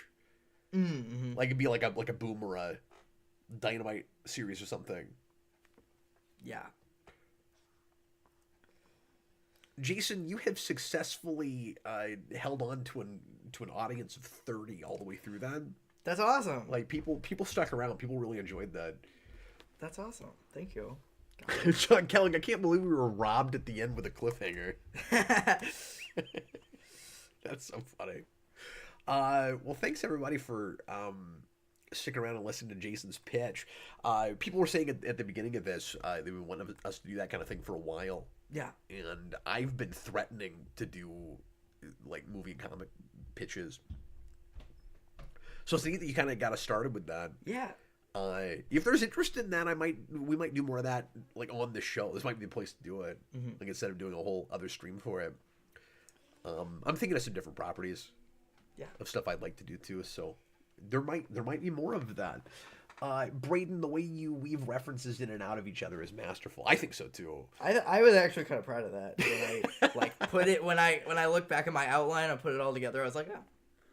There's like paragraphs of stuff for each episode. Yeah, cool. I was also impressed with how relatively reined in it is. Like, it's really cosmic, and it's really epic, and you get a ton of cool fan service in there, and obviously you're using your favorite things. Mm-hmm. But you could find yourself, like, losing the reins of the narrative if you go too far in any direction. Like, when you have Rosalina show up, I expected a lot more Mario, and you're like, no, it's just her and the Lumas. You know, like, let's pack this in here. I was originally going to have a Breath of the Wild episode. I was wondering where Zelda was. It was in my list. I really thought Triforce was key to the universe. Yeah. No, I decided to make a Kirby. But then that's perfect for you. That's the good, like, you know, good way self-indulgent thing for you to do. Yeah. Like, I like Kirby so much, I'm gonna make him the key to the universe. And then also, I like the idea of the key to the universe is the thing that makes the good guys win. Like, yeah. That's what I also liked about that. Is that it's a character that can actually help the good guys. Yeah, and it is maybe kind of a cliche these days to make your MacGuffin, like, turn out to be a person. But it's cooler with something like this because it's somebody that you, like, already know and like or kind of invested in. Mm-hmm. And then, like, he gets cool stuff to do. So it's not like just like a Save the Princess plot or something. Yeah. No, really, really nicely done, Jason. Yeah. Okay, let's go ahead and get into some Q&A. Now, I was really surprised by that. Yeah, I had no idea what I was going to do today, and I had that project, like, halfway through, and so I was like, okay, I'll finish that. Might as well pitch it. Okay, so how far had you gotten in it before you decided to do that tonight?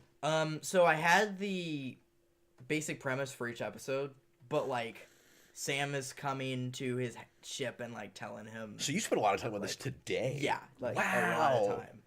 And, like... So he put together a whole presentation for us and, like, today. Them, folks. like, having power armor, like, that was today. I made that.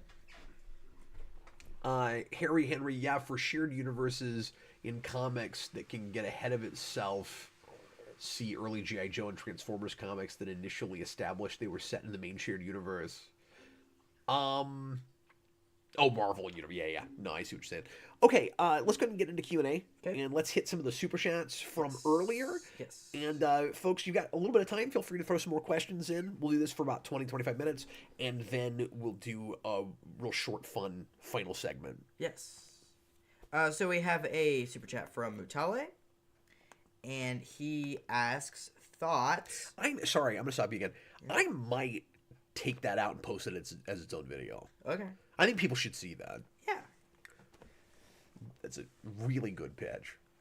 And a lot of stuff that I don't know a ton about, but you did the thing that the best shared universes do, which is you gave enough from so many different properties that most everybody would have something to latch on to. Yeah. So, like, if you don't know or care anything about Metroid, every episode's got something, and then you've got stuff that keeps weaving in and out. So, it's not even like, if you love Pokemon and nothing else, it's not just there's the one Pokemon episode, you're not expecting it to come back, but then you got them at the end with a giant fight. Like, that's really cool. Yeah. And then, like, I'm not hugely knowledgeable with Star Fox, but I like Star Fox. Mm-hmm. So, like, some of those characters, like, you can kind of latch on to.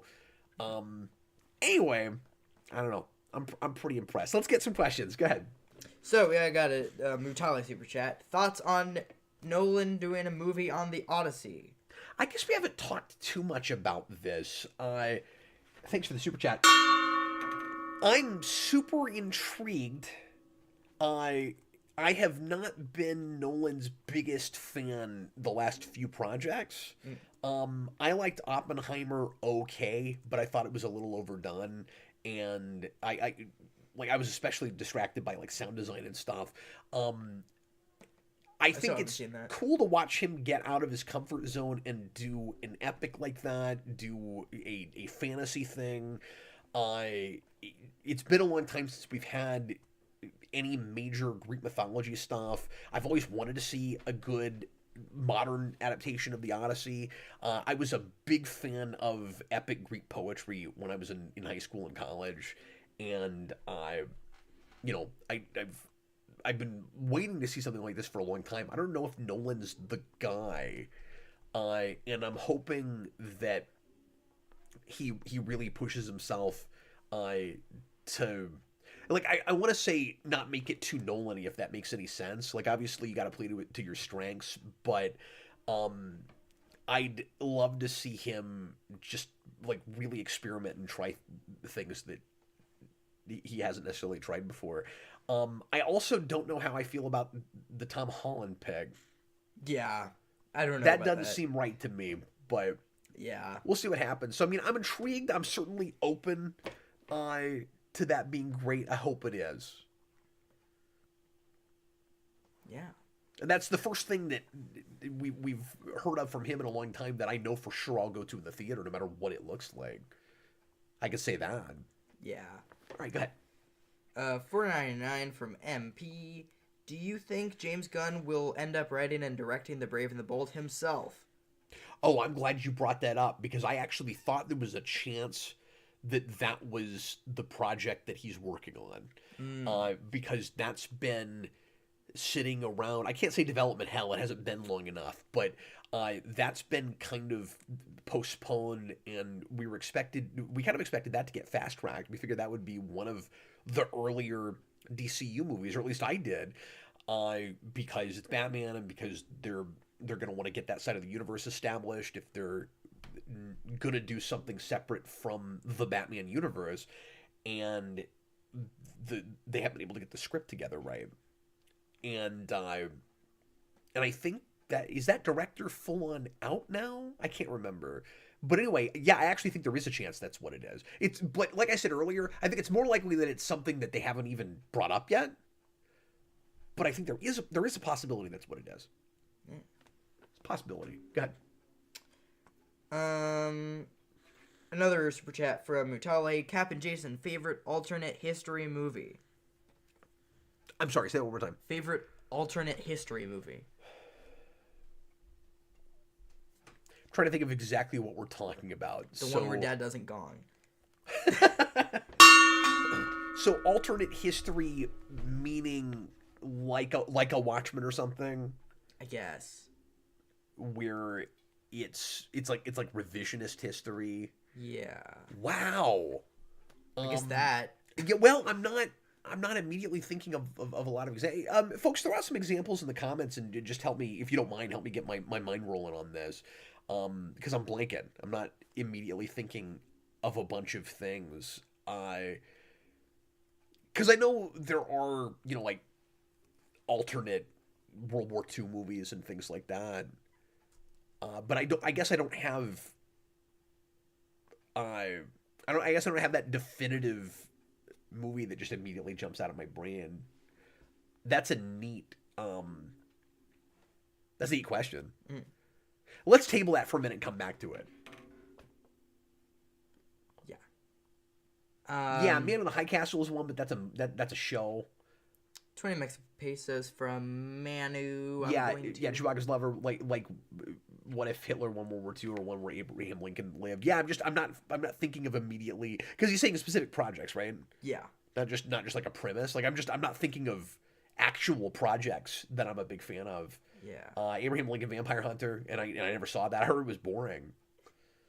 Yesterday I didn't see. but was curious about. I heard disappointing things, so I never bothered with it. But What is that? and that's not exactly the same thing. But isn't that the movie where the guy wakes up in a world? I mean, I guess it is alternate history where it's sort of like a what if thing where like the guy wakes up in a world where the Beatles never existed, but he remembers their whole repertoire, so he writes Beatles songs. Oh, But I never saw it's that. like that skit where George Lucas comes to this guy and he's like, "Yeah, you came up with Star Wars, but I just stole the idea from Yeah, you." right. Yeah, and Glorious Bastards I never saw. Yeah, I guess a lot of these I just have never seen. Okay, yeah, super chat from Once Manu. Upon a Time in Hollywood I never saw Mutale. Yeah, I think apparently this is like a. I don't think I've seen that. Have I? I don't think I've seen that. Okay, go ahead. I'm gonna miss the top 100 superhero movie streams, guys. Oh, thanks. Yeah, a few people have reached out and are like, I'm really disappointed now that series is done. I'm like, we did 27 hours on it. But never fear, because we're doing more things like that.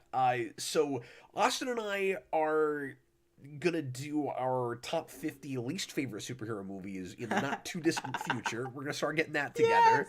But before that, he and I are talking about doing a one-off, but probably couple hour discussion about the. I guess I'll just go ahead and mention this. I don't know when we're gonna do this. It'll be sometime soon. The just okay superhero movies.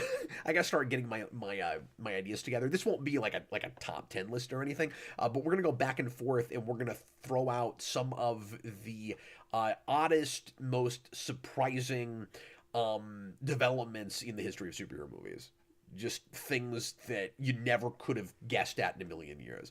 And of course, we talked about some of these things when we went through our impromptu history of superhero movies, but we're going to do more of a deep dive into just the weirdest moments and projects that came together, and missteps and casting choices and all of those things, just odd coincidences. Yeah. So I got to sit down and start really thinking about my side of that. That's a good idea too. Also, and Braden, thanks for reminding me. Let me mention to everybody once again that there are a few days left to get in your personal favorite 50 superhero movies list, so that you can contribute to our community top 100. We're asking everybody to put in up to 50. We've already got enough entries that we can make a top 100 out of it. So we're not asking people to do 100. And if you can't think of 50 that you love, or that you even like, feel free to just turn in as many as you can. You can turn in 24, you can turn in 5. And the link to that is in the posts tab on our channel, and it's also in the description of every single of the 15 parts of our top 100 favorite superhero movies of Except all time. 3. Of all time series. It wasn't in 3? No, it is. Did we miss that one? Yeah, it is in 3. I was just Oh, kidding. okay. Braden is complimenting me on my shirt. Thanks. Yeah, this is a Star Trek shirt that's the Enterprise playing Space Invaders. Yeah. We have a $5 super chat from Dan Schneider. Thanks. And then let's do a pre-written after that if we can. Sure. Thoughts on the theory that James Gunn is trying to sabotage the Batman sequel? People think that that's why it keeps getting delayed. It's a big theory online. Well, I never like to be too impulsive or one-sided or mean-spirited, but people are stupid. That's my answer to that. I don't think there's any chance that's what's happening. Okay, we got a There's no chance that... Well, two things. First of all, there's no chance that James Gunn doesn't love that movie. That's the first thing. There's no way that James Gunn, of all people, doesn't look at the Batman and say this is one of the best superhero movies of all time. Second of all, it sounds like he's gotten along fine with that director and with Matt Reeves, and I believe that. I think that's probably true.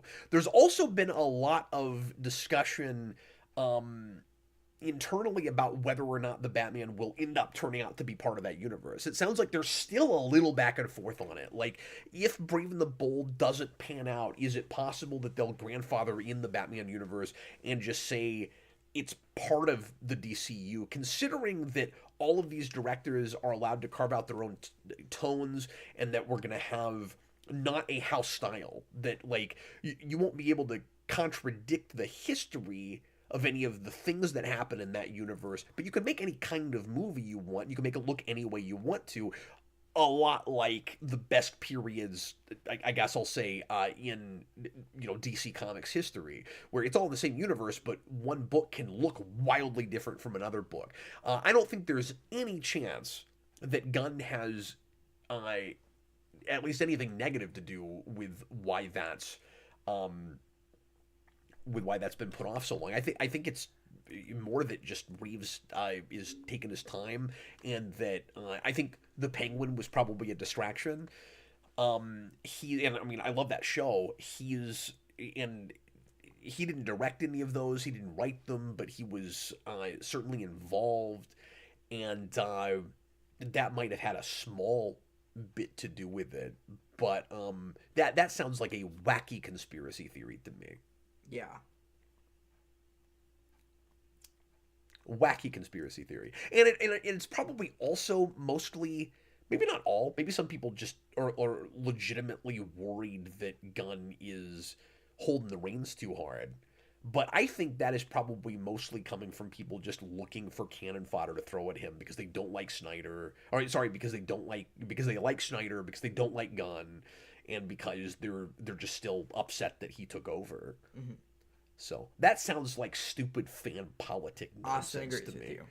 Well, Austin is right. People are stupid. Anyway. We have another super chat from Mutale. He asks... you know what?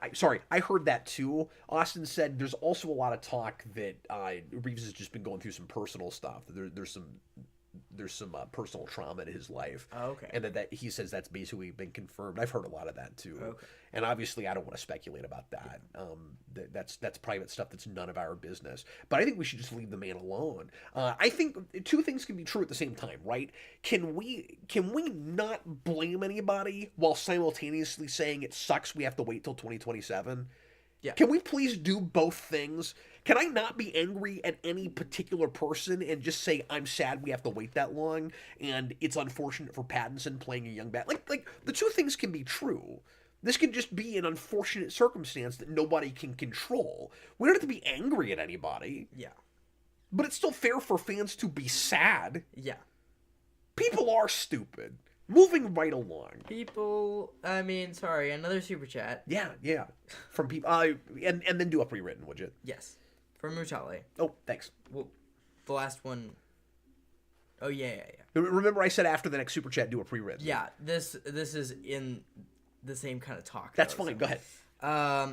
He asks two questions in this. How do you think Nolan would have handled Penguin and Riddler compared to Reeves? Also, would you rather have the Cosmic Cube or the Infinity Gauntlet? Gauntlet! Wow, he knows about Guanti the Gauntlet? No, he's just saying Gauntlet? the Gauntlet. He actually said the Gauntlet. I assume that was a reference to one of the most obscure things that ever happened. Because that was an old Patreon thing. But it's awesome. Gonti the Gauntlet. Yeah, Austin made a cartoon version of the Gauntlet, and he personified it, and he made Guanti the Gauntlet. He spelled gauntlet right in Gaunty, and then he accidentally spelled Gauntlet wrong. What it was. I don't know if we still have a picture of that, but I should post that in the post tab if we ever have that. I'm sure Austin does. Austin, if you still have Gaunty the Gauntlet, you've got to send me that. Anyway, okay, two fun questions. So the first one was, I guess is a little more serious. What would Nolan do with the Riddler and who else? Penguin. And Penguin. Versus Reeves. Yeah. I think their approaches would have been... Okay, I think his approach with Penguin would have been somewhat similar. Okay. In that it probably would have been like the traditional kind of mob boss idea. Okay. But I think it might have been more of the like faux, like mock sophisticate thing. Mm-hmm. And I've always kind of wanted that. We do that in the Penguin to a degree where he's not pretending like he's more posh and high society than he is in the way he's talking. He just likes the finer things and wants to be perceived that way. But he's not like real uppity and talking in like highfalutin language. And I think that might have been more what Nolan would have done with it. Mm-hmm. I'm not sure. I've never really thought about what a Nolan Penguin would look like. Yeah. I don't think his Riddler would have been anything like Matt Reeves. And I could have never imagined anybody doing the Matt Reeves Riddler, nor could I have imagined liking it. And I did, it's which awesome. was surprising. But I don't think he would have done...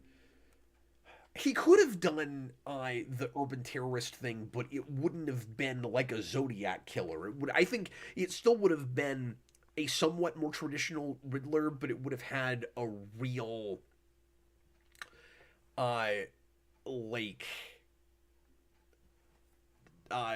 technology, like technical bent, where it would have been a like super hacker or something like that. But he probably would have still had like the bowler cap and all of that. Mm-hmm. I would think. But maybe you'd only ever see him on screens. Yeah. You know, so he's operating completely behind a computer. And it's like the ultimate computer hacker. Mm-hmm. That'd be my guess. Yeah, I think so. Let's I think there'd still be something of a terrorist bent in it just because his stuff is so post 9/11 and there was always a bit of that. Like in everything he did. Sure. I'm sitting here trying to decide what like the social commentary would have been or whatever, but yeah. Okay, moving right along. I don't know how to say this guy's name. But Seed Visions Cap.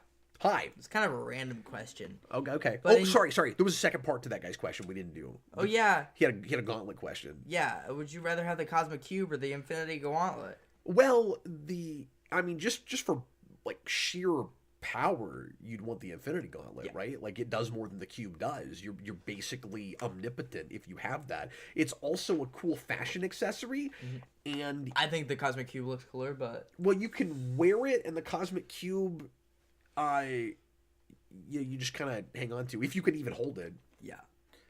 So yeah. What was that one comic where they dropped the Cosmic Cube? What was, no use crying over spilled milk.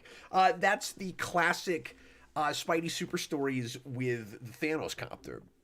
Yeah. Everything about that comic is amazing. I reviewed that years ago. Go check that video out. It's one of your best videos. Oh, thanks, man. All right, anyway, I'm moving right along. So, Cap. Hi. This is from Seed Visions. Cap. Kind of a random question, but in your ideal perfect Batman canon or universe, how long would Dick Grayson be Robin for? How many years and from what age to what age? Oh, interesting. Because with the sliding time scale, I never think about this, you know? It's always, well, he's Robin from, like, preteen up to college, and then he becomes Nightwing somewhere around there. I've always liked the college Dick Grayson. I always think of... And obviously, you know, I always think of Dick Grayson being, like his parents being killed and Bruce Wayne picking him up when he's, you know, kind of prepubescent even, and then he's Robin for a long time, right? Like all through high school, maybe even at the start of college, and then at some point they have a falling out and he becomes Nightwing. But in my head, with just the stories that I like to read about these characters, I think of Dick Grayson as a college student. And I think of how about Dick Grayson, college student? I think of Dick Grayson as a college student, and I think of Tim Drake as a teenager. Sure.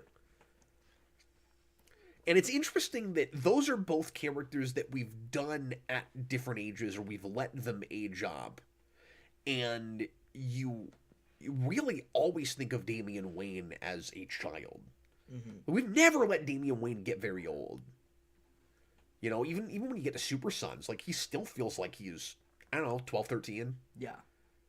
You know, maybe he aged 3 or 4 years. Maybe he started at like 9, and then we let him get to maybe 13. So I guess my answer to that question is I want to see Dick Grayson get to like sophomore, junior in college, and then finally break off. 'Cause he needs to be there long enough to where he's at the final straw. He's basically the the analog, the allegory is he's the kid whose parent is still treating him like a kid when he's well past the age of emancipation. Good question. Yeah, I really like that. Okay, Jason, do we have any more super chats? Yes. Okay, let's go ahead and get those knocked out, and then there were a couple pre-writtens that I told you about that I would kind of like to tackle if we have time. Yeah. We may go a few minutes late tonight. Go ahead. It's been a great show, guys. Thanks a lot for being here. $10 super chat from Super Billy. Thank you. My idea for an amalgam universe, instead of combining characters, merger involves DC characters replacing certain Marvel characters and vice versa. Like Peter Parker is now a Daily Planet photographer and Superman's pal. Matt Murdock is now Bruce Wayne's lawyer and superhero pro. Yeah. Yeah, there you go. Now he's thinking. Now he's cooking with the gas. Yeah, that's a cool idea. And the point of it would not be to do silly mashups. It would be to actually get creative about how these characters would like displace each other and mix and match the actual universes. So you'd go, we have a crisis level event where the two worlds are sandwiched together and there's not room for everybody to be in the same places they'd usually be.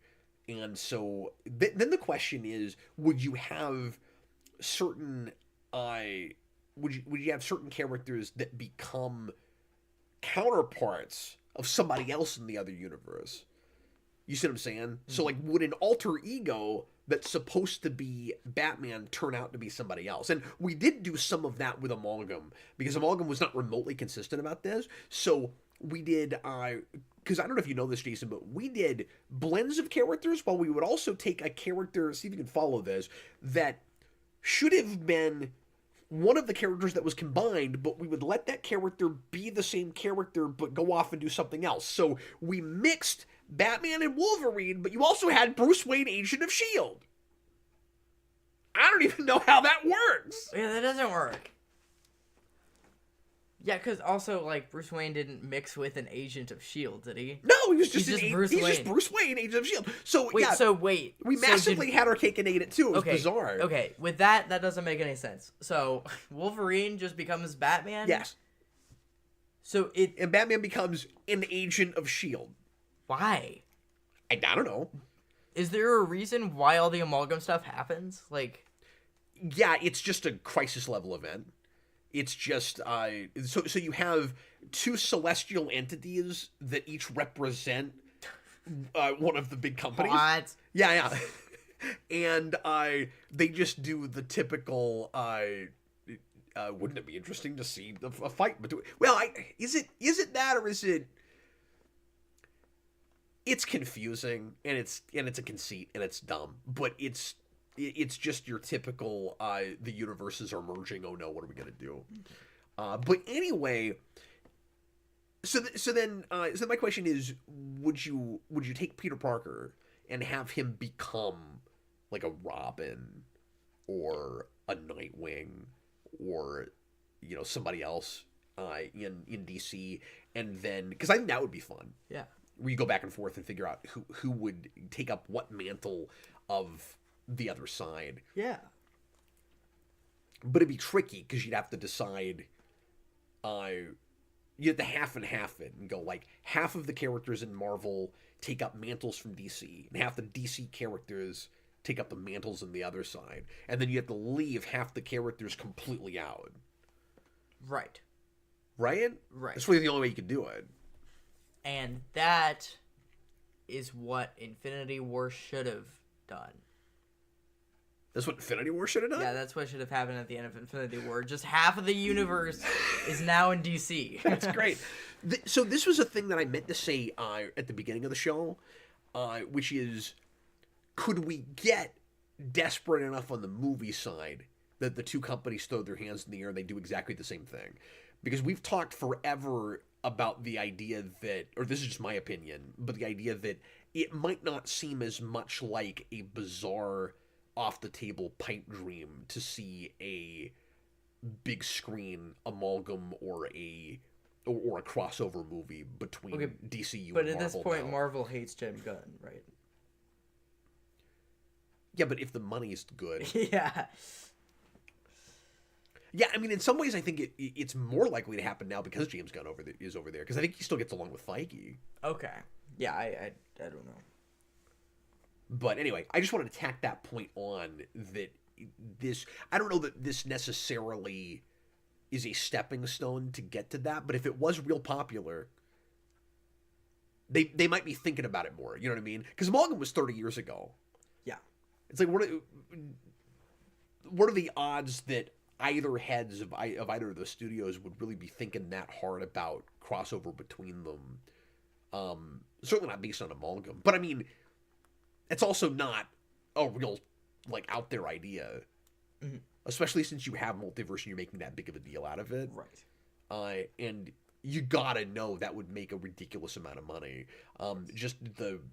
And the problem is with big events with superhero characters, all you can do is just try to keep topping yourself and getting, like, as big and novel and out there as you can. Mm-hmm. So, like, if they get on board, it's inevitable, mm-hmm. right? Like, you keep trying to find new ways to make history. Well, we merged these characters with Avengers, that made history, and then, you know, Infinity War, Civil War, we made history there, and then Infinity War and Endgame, we made history again, and then we did multiverse. Like, you just keep getting bigger and bigger. That didn't make history, but... Well, it did in the sense that that concept hadn't been done with a big screen shared universe like that yet. Yes. It wasn't done well, and so far people haven't really loved it. But I mean, like, but you did make history with No Way Home, right? In going back to old superhero franchises and putting them all in a movie that together. Originally made history themselves. Yeah, and then we did it again with Deadpool. Yeah, because Spider-Man and X-Men were the big first Marvel movies. Mm-hmm. So they made history, and then we made history by bringing them back. Yeah. So I don't know. Maybe it's inevitable. Anyway, let's go ahead and get the rest of those questions. $2 super chat from Chewbacca's Lover. Read Absolute Batman. Give it a vault. It's good. I keep hearing that from people, and I guess now that got brought up last week, people are just going to keep asking us for that until we finally do it. So on one of my vault picks, I will try to get that in there. I'm wanting to do more Ninja Turtles. Maybe I'll do, you know, one or two more Turtles and then get to that. So it'll be a while. It'll be a few weeks or a couple months, but I'll try to get to that. Is the next Avengers movie after Secret Wars going to be AVX? I don't know, because you've got to establish X-Men, mm-hmm. you know, and you don't want to do AVX too soon after you finally got the X-Men in that universe. Yes, but the next Avengers movie after Secret Wars, like, Doomsday and Secret Wars are, like, years after Endgame, so... No, I know, but I'm just saying we're not going to have any time with the X-Men before we do the obvious fight the Avengers movie. Yeah.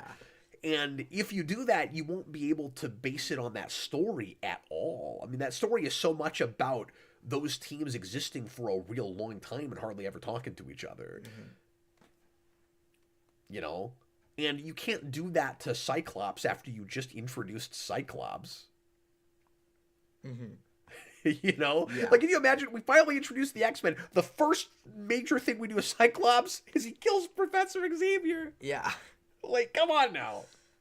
We got a super chat from Mutale. Would you say it's hypocritical to complain about everything nowadays being nostalgia, but also say how the old days were better?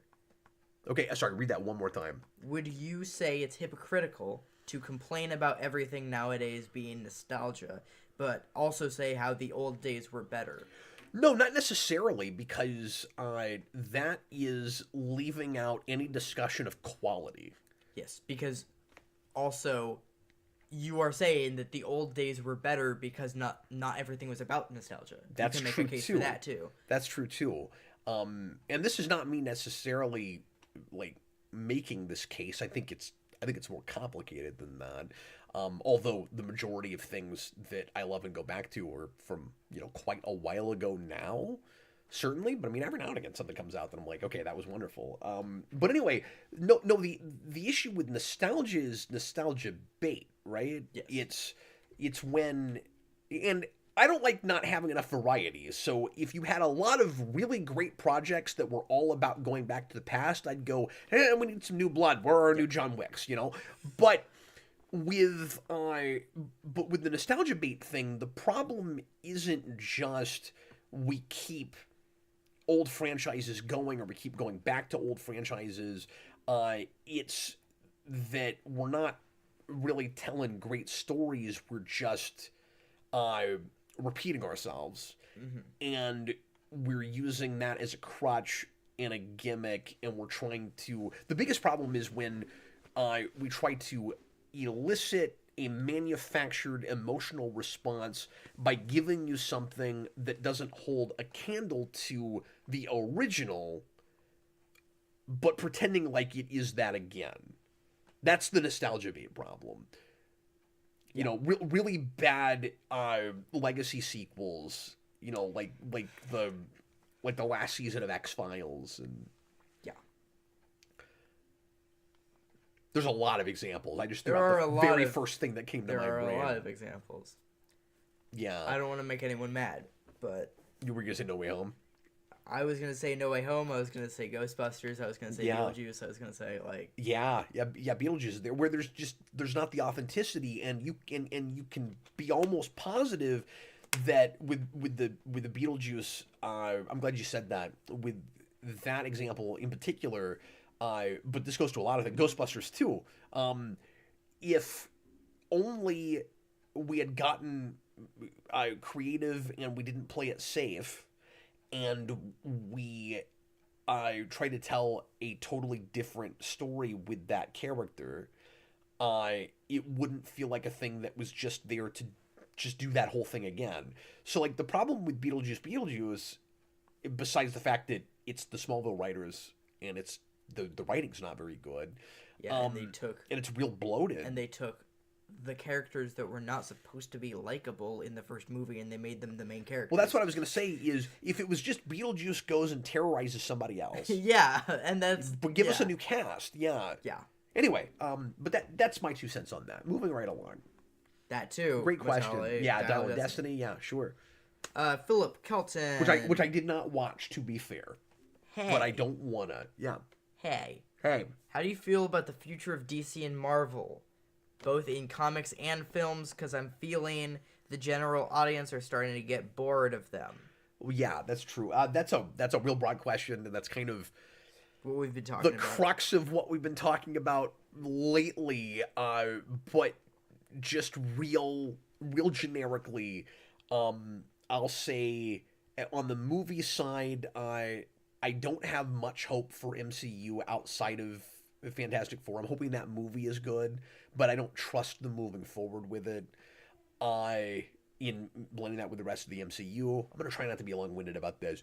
I don't have much investment or hope for MCU until it flat-out reboots. And the verdict is out on DCU, but I think it's got real potential.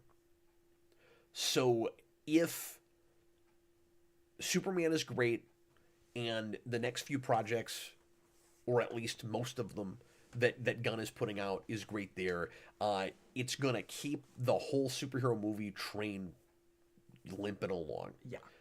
And you will still get these things even if you still have people shouting from the rooftops, superhero movie fatigue, mainstream audiences don't care anymore, younger people don't care about this stuff, etc., etc. It's just about putting out some quality movies. And once again, 2 things can be true at the same time. People might be simultaneously burnt out because of all of the output we got for so long, since 2008, especially, with superhero movies. And some of them are just too damn good to ignore. and I think that's what will happen. And hopefully Marvel will also put out some things that are too damn good to ignore. I think I hate this. Like, I absolutely hate that I'm saying this. I think the comic side could completely implode. I think we could be looking at the end of comics as an industry right now. Yeah. At least with the big two. Now, obviously, any industry is going to limp along. You're going to have companies that will stick around and raise up the torch and make stuff at a loss, or make stuff just breaking even, or maybe even pick up the slack when the big two kind of crumble and actually make some money because there is. So I keep saying, good risks being taken, but like new fresh stories being told. And once again, some stuff that's just too damn good to ignore.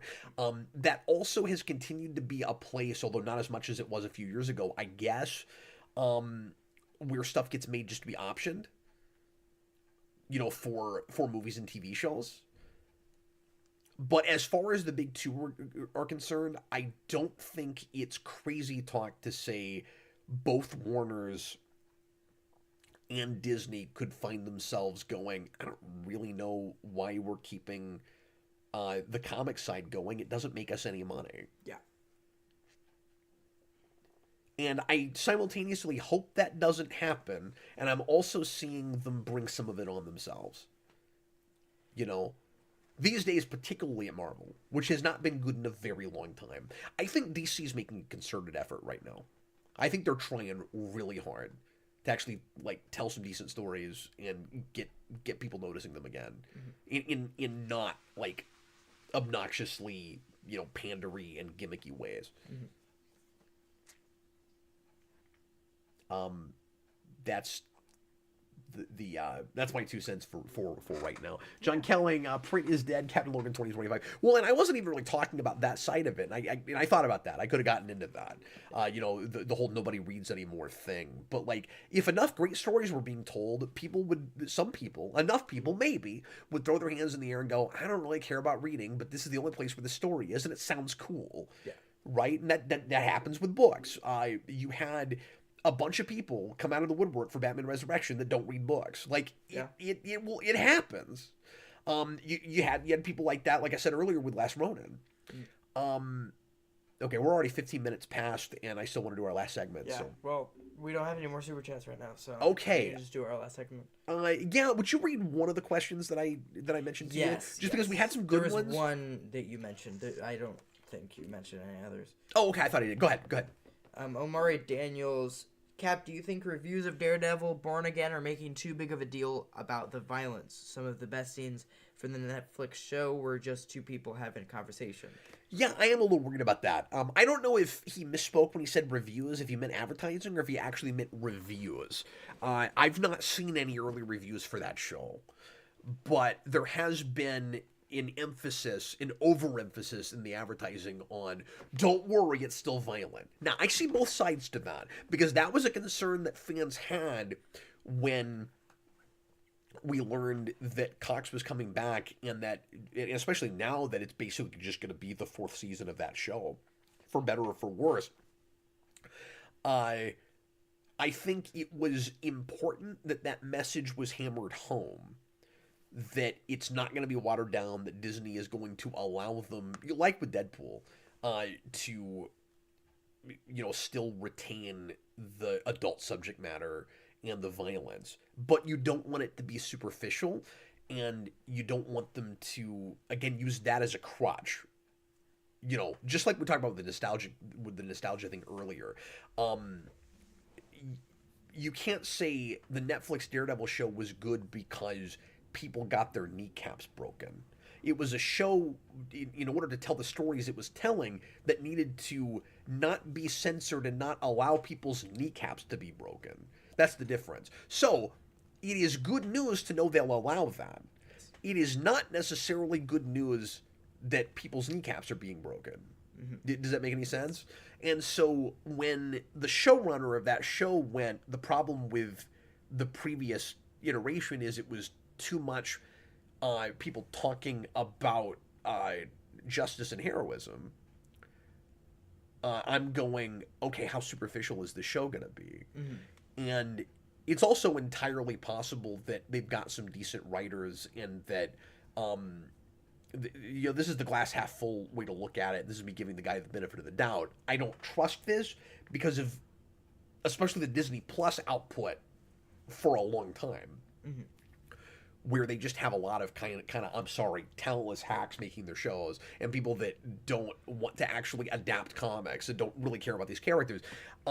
So what I want to hope is that what he's saying is that's ground we've mined already, and what he doesn't mean is, I think he does mean this, but my hope is he doesn't mean we don't want too many scenes with people talking. We just don't want people talking about the same stuff they've talked about already too much. That's what I hope that means. I don't trust that. And so, yes, I am concerned about that. I'm still very cautiously optimistic, and I think the show looks good. Mm-hmm. But I also think it could absolutely go either way. Yeah. We just got one more super chat. Yes, we did. Put it in right now. Thank you for all the thoughtful questions tonight, guys. This has been one of our best shows in a long time. Yeah. Mutale, even if MCU reboots, do you trust it will be as good? No. No, I don't. But I would want to see Scorched Earth. I would want to see what's going on at DCU. You bring over somebody else to completely reset everything. Yeah. And he hires almost no one that was there before. Yeah. You need exactly the situation you have at DC right now. Now, that is not me simping for James Gunn. We've not seen Superman yet, and we haven't seen anything from that new regime past Creature Commandos, which was good. What I've seen of it, I haven't finished it. But if that's great, it will validate, and it's all about just the effort, right? And like to me, Gunn seems like the guy to do that. We'll see what happens, but so we haven't seen what the fruits of that labor are going to be yet. But I think that's exactly what Marvel needs. Yeah. So we'll see what happens. Okay, are you ready for our last segment? I am ready for our last segment. Okay, so it's time for 10 question challenges. Jason and I are going to each think of something and it can be in any geeky category. And the other person has 10 yes or no questions to ask to try to get there. And so the rules are we can't make the categories too broad, and that you can make a guess as one guess for every question. So as often as you want to on a turn, you can make a guess, but you have to ask 10 questions. And if you don't get it in 10 questions, you lose. You lose. Good day, sir. And the other person will tell you what the thing was. Yeah. So you also can't make them too hard because you only have 10 questions. Yes. Usually when we do this, is you get 20. You're a cheat and a swindler. A swindler. You're an inhuman monster. Do you want to go first or second? And you guys feel free to play in the comments, but Jason and I are not going to look at the live chat while we're going through this game. I give you something first, or I give you something second? Up to you. I'll give you something second. But you can't look at the comments. No, I'm not. For a little right now, while. I'm at the Google. Oh, cool. Google okay. Doc. So I'm not Google Doc. So I'm not the Google Doc. So I'm not looking at comments right now. You guys feel free to play along at home, and away we go. So do you want to give first or second? I will give second. You can give second. So I'm going to give first. Yeah. Okay, Jason, I am thinking of a superhero movie. Oh, okay. Is this a superhero movie that is that came out in the 20th century? No. Okay. Well,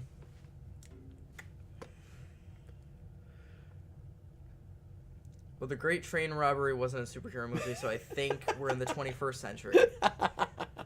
That's hilarious. Is this a superhero? Is this a Big Two superhero movie? Yes, good question. Okay. Is this a Marvel superhero movie? It is not. Okay. Is this a DCEU superhero movie? No. Okay. Is this okay, so okay. Did this movie ever get a sequel? I'm gonna be helpful with this and say not theatrically, and I don't even know if you'd count it. Okay. So that's 5. So yeah, no is I think the correct answer to that. Okay. Is this okay? So I don't want to waste a question with that though. Is this animated? Yes.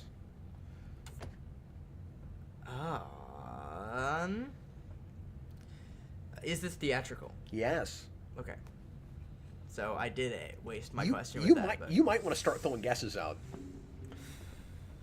I don't know what was theatrical though. Okay. Superman Doomsday. That was not theatrical. Okay, that's what I thought. But that does really narrow it down because there aren't very many.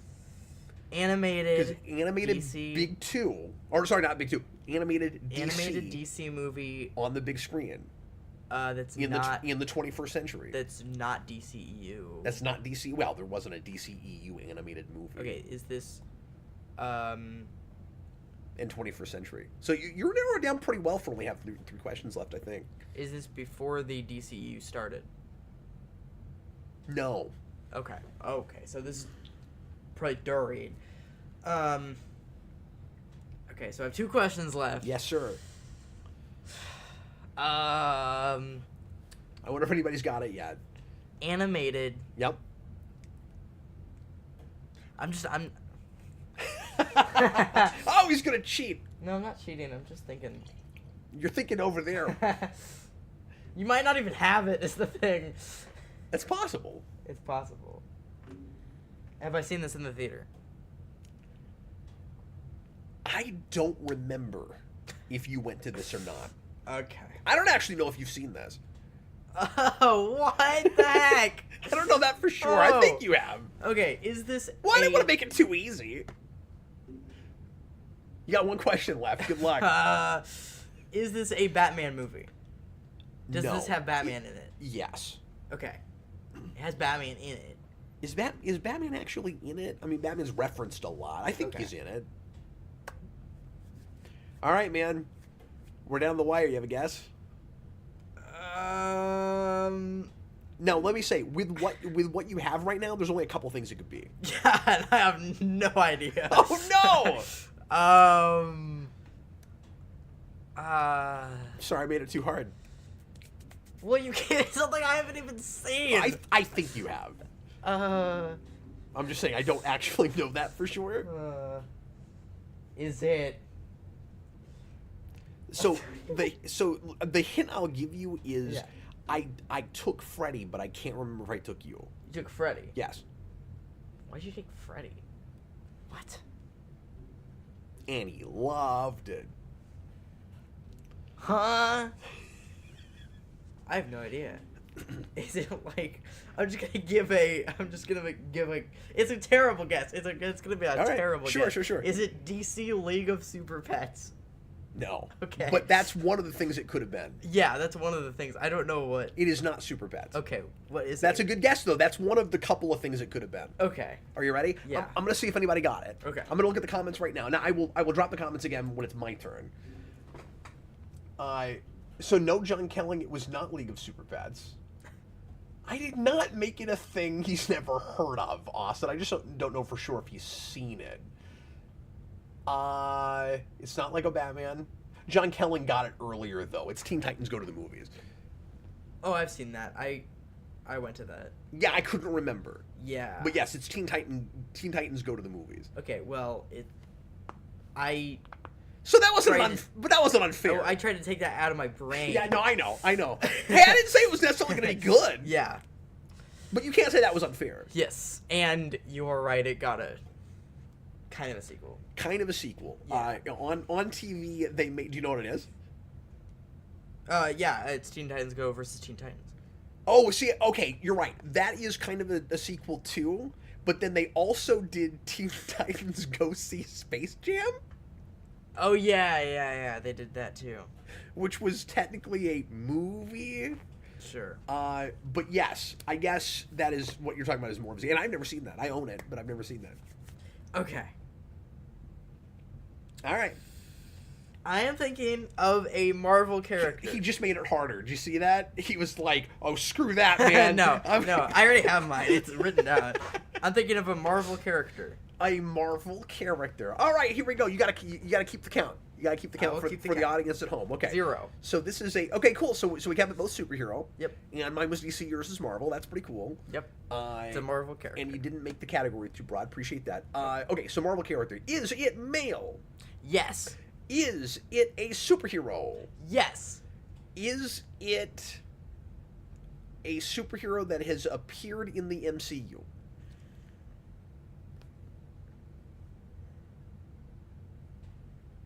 Oh, weird. I don't know. Weird. I don't think so. That means certainly not someone that's gotten their own movie, TV show, or is part of a major team. I don't think so. Oh, wiggy. Yes. Yes? Yes. Okay. Apparently. Now I feel like this is hard. Apparently, he's in the MCU. Okay. So it is a superhero. Is it... So I'll just try to go traditional comic, I guess. Is this a character... Man, it is tough not to waste questions when you've only got 10. Is this a character that traditionally has a secret identity? Do you know anything about this character? No. I'm gonna say no. He doesn't No? traditionally have a secret identity. Okay, and if it's a character that's been in the MCU, I'm gonna assume it's not an X-Man. So I'm gonna not go that direction. Wow. Okay, does this superhero wear a mask? No. Okay. Is this superhero Caucasian? Caucasian. Yeah. Is it a white guy? Yes. You think it's a white guy? It's a white guy. It's a white guy. It's Okay. a white guy. All right. He's not black. That's it. Not okay. Well, I mean, there's other ethnicities, but Yes. sure. Okay. But like, he's not Asian. He's okay. Well, he's not American. He's not American. Yeah. But he's a white guy. He's a white guy. Okay. All right. Like, You're volunteering information you don't have to volunteer. I don't know how to answer. Okay, so that's fine. All Jason's going to give me is he's not a black man. Yeah. Okay. He's not a fine. black man. Fine. Does he have superpowers? Yes. He has superpowers.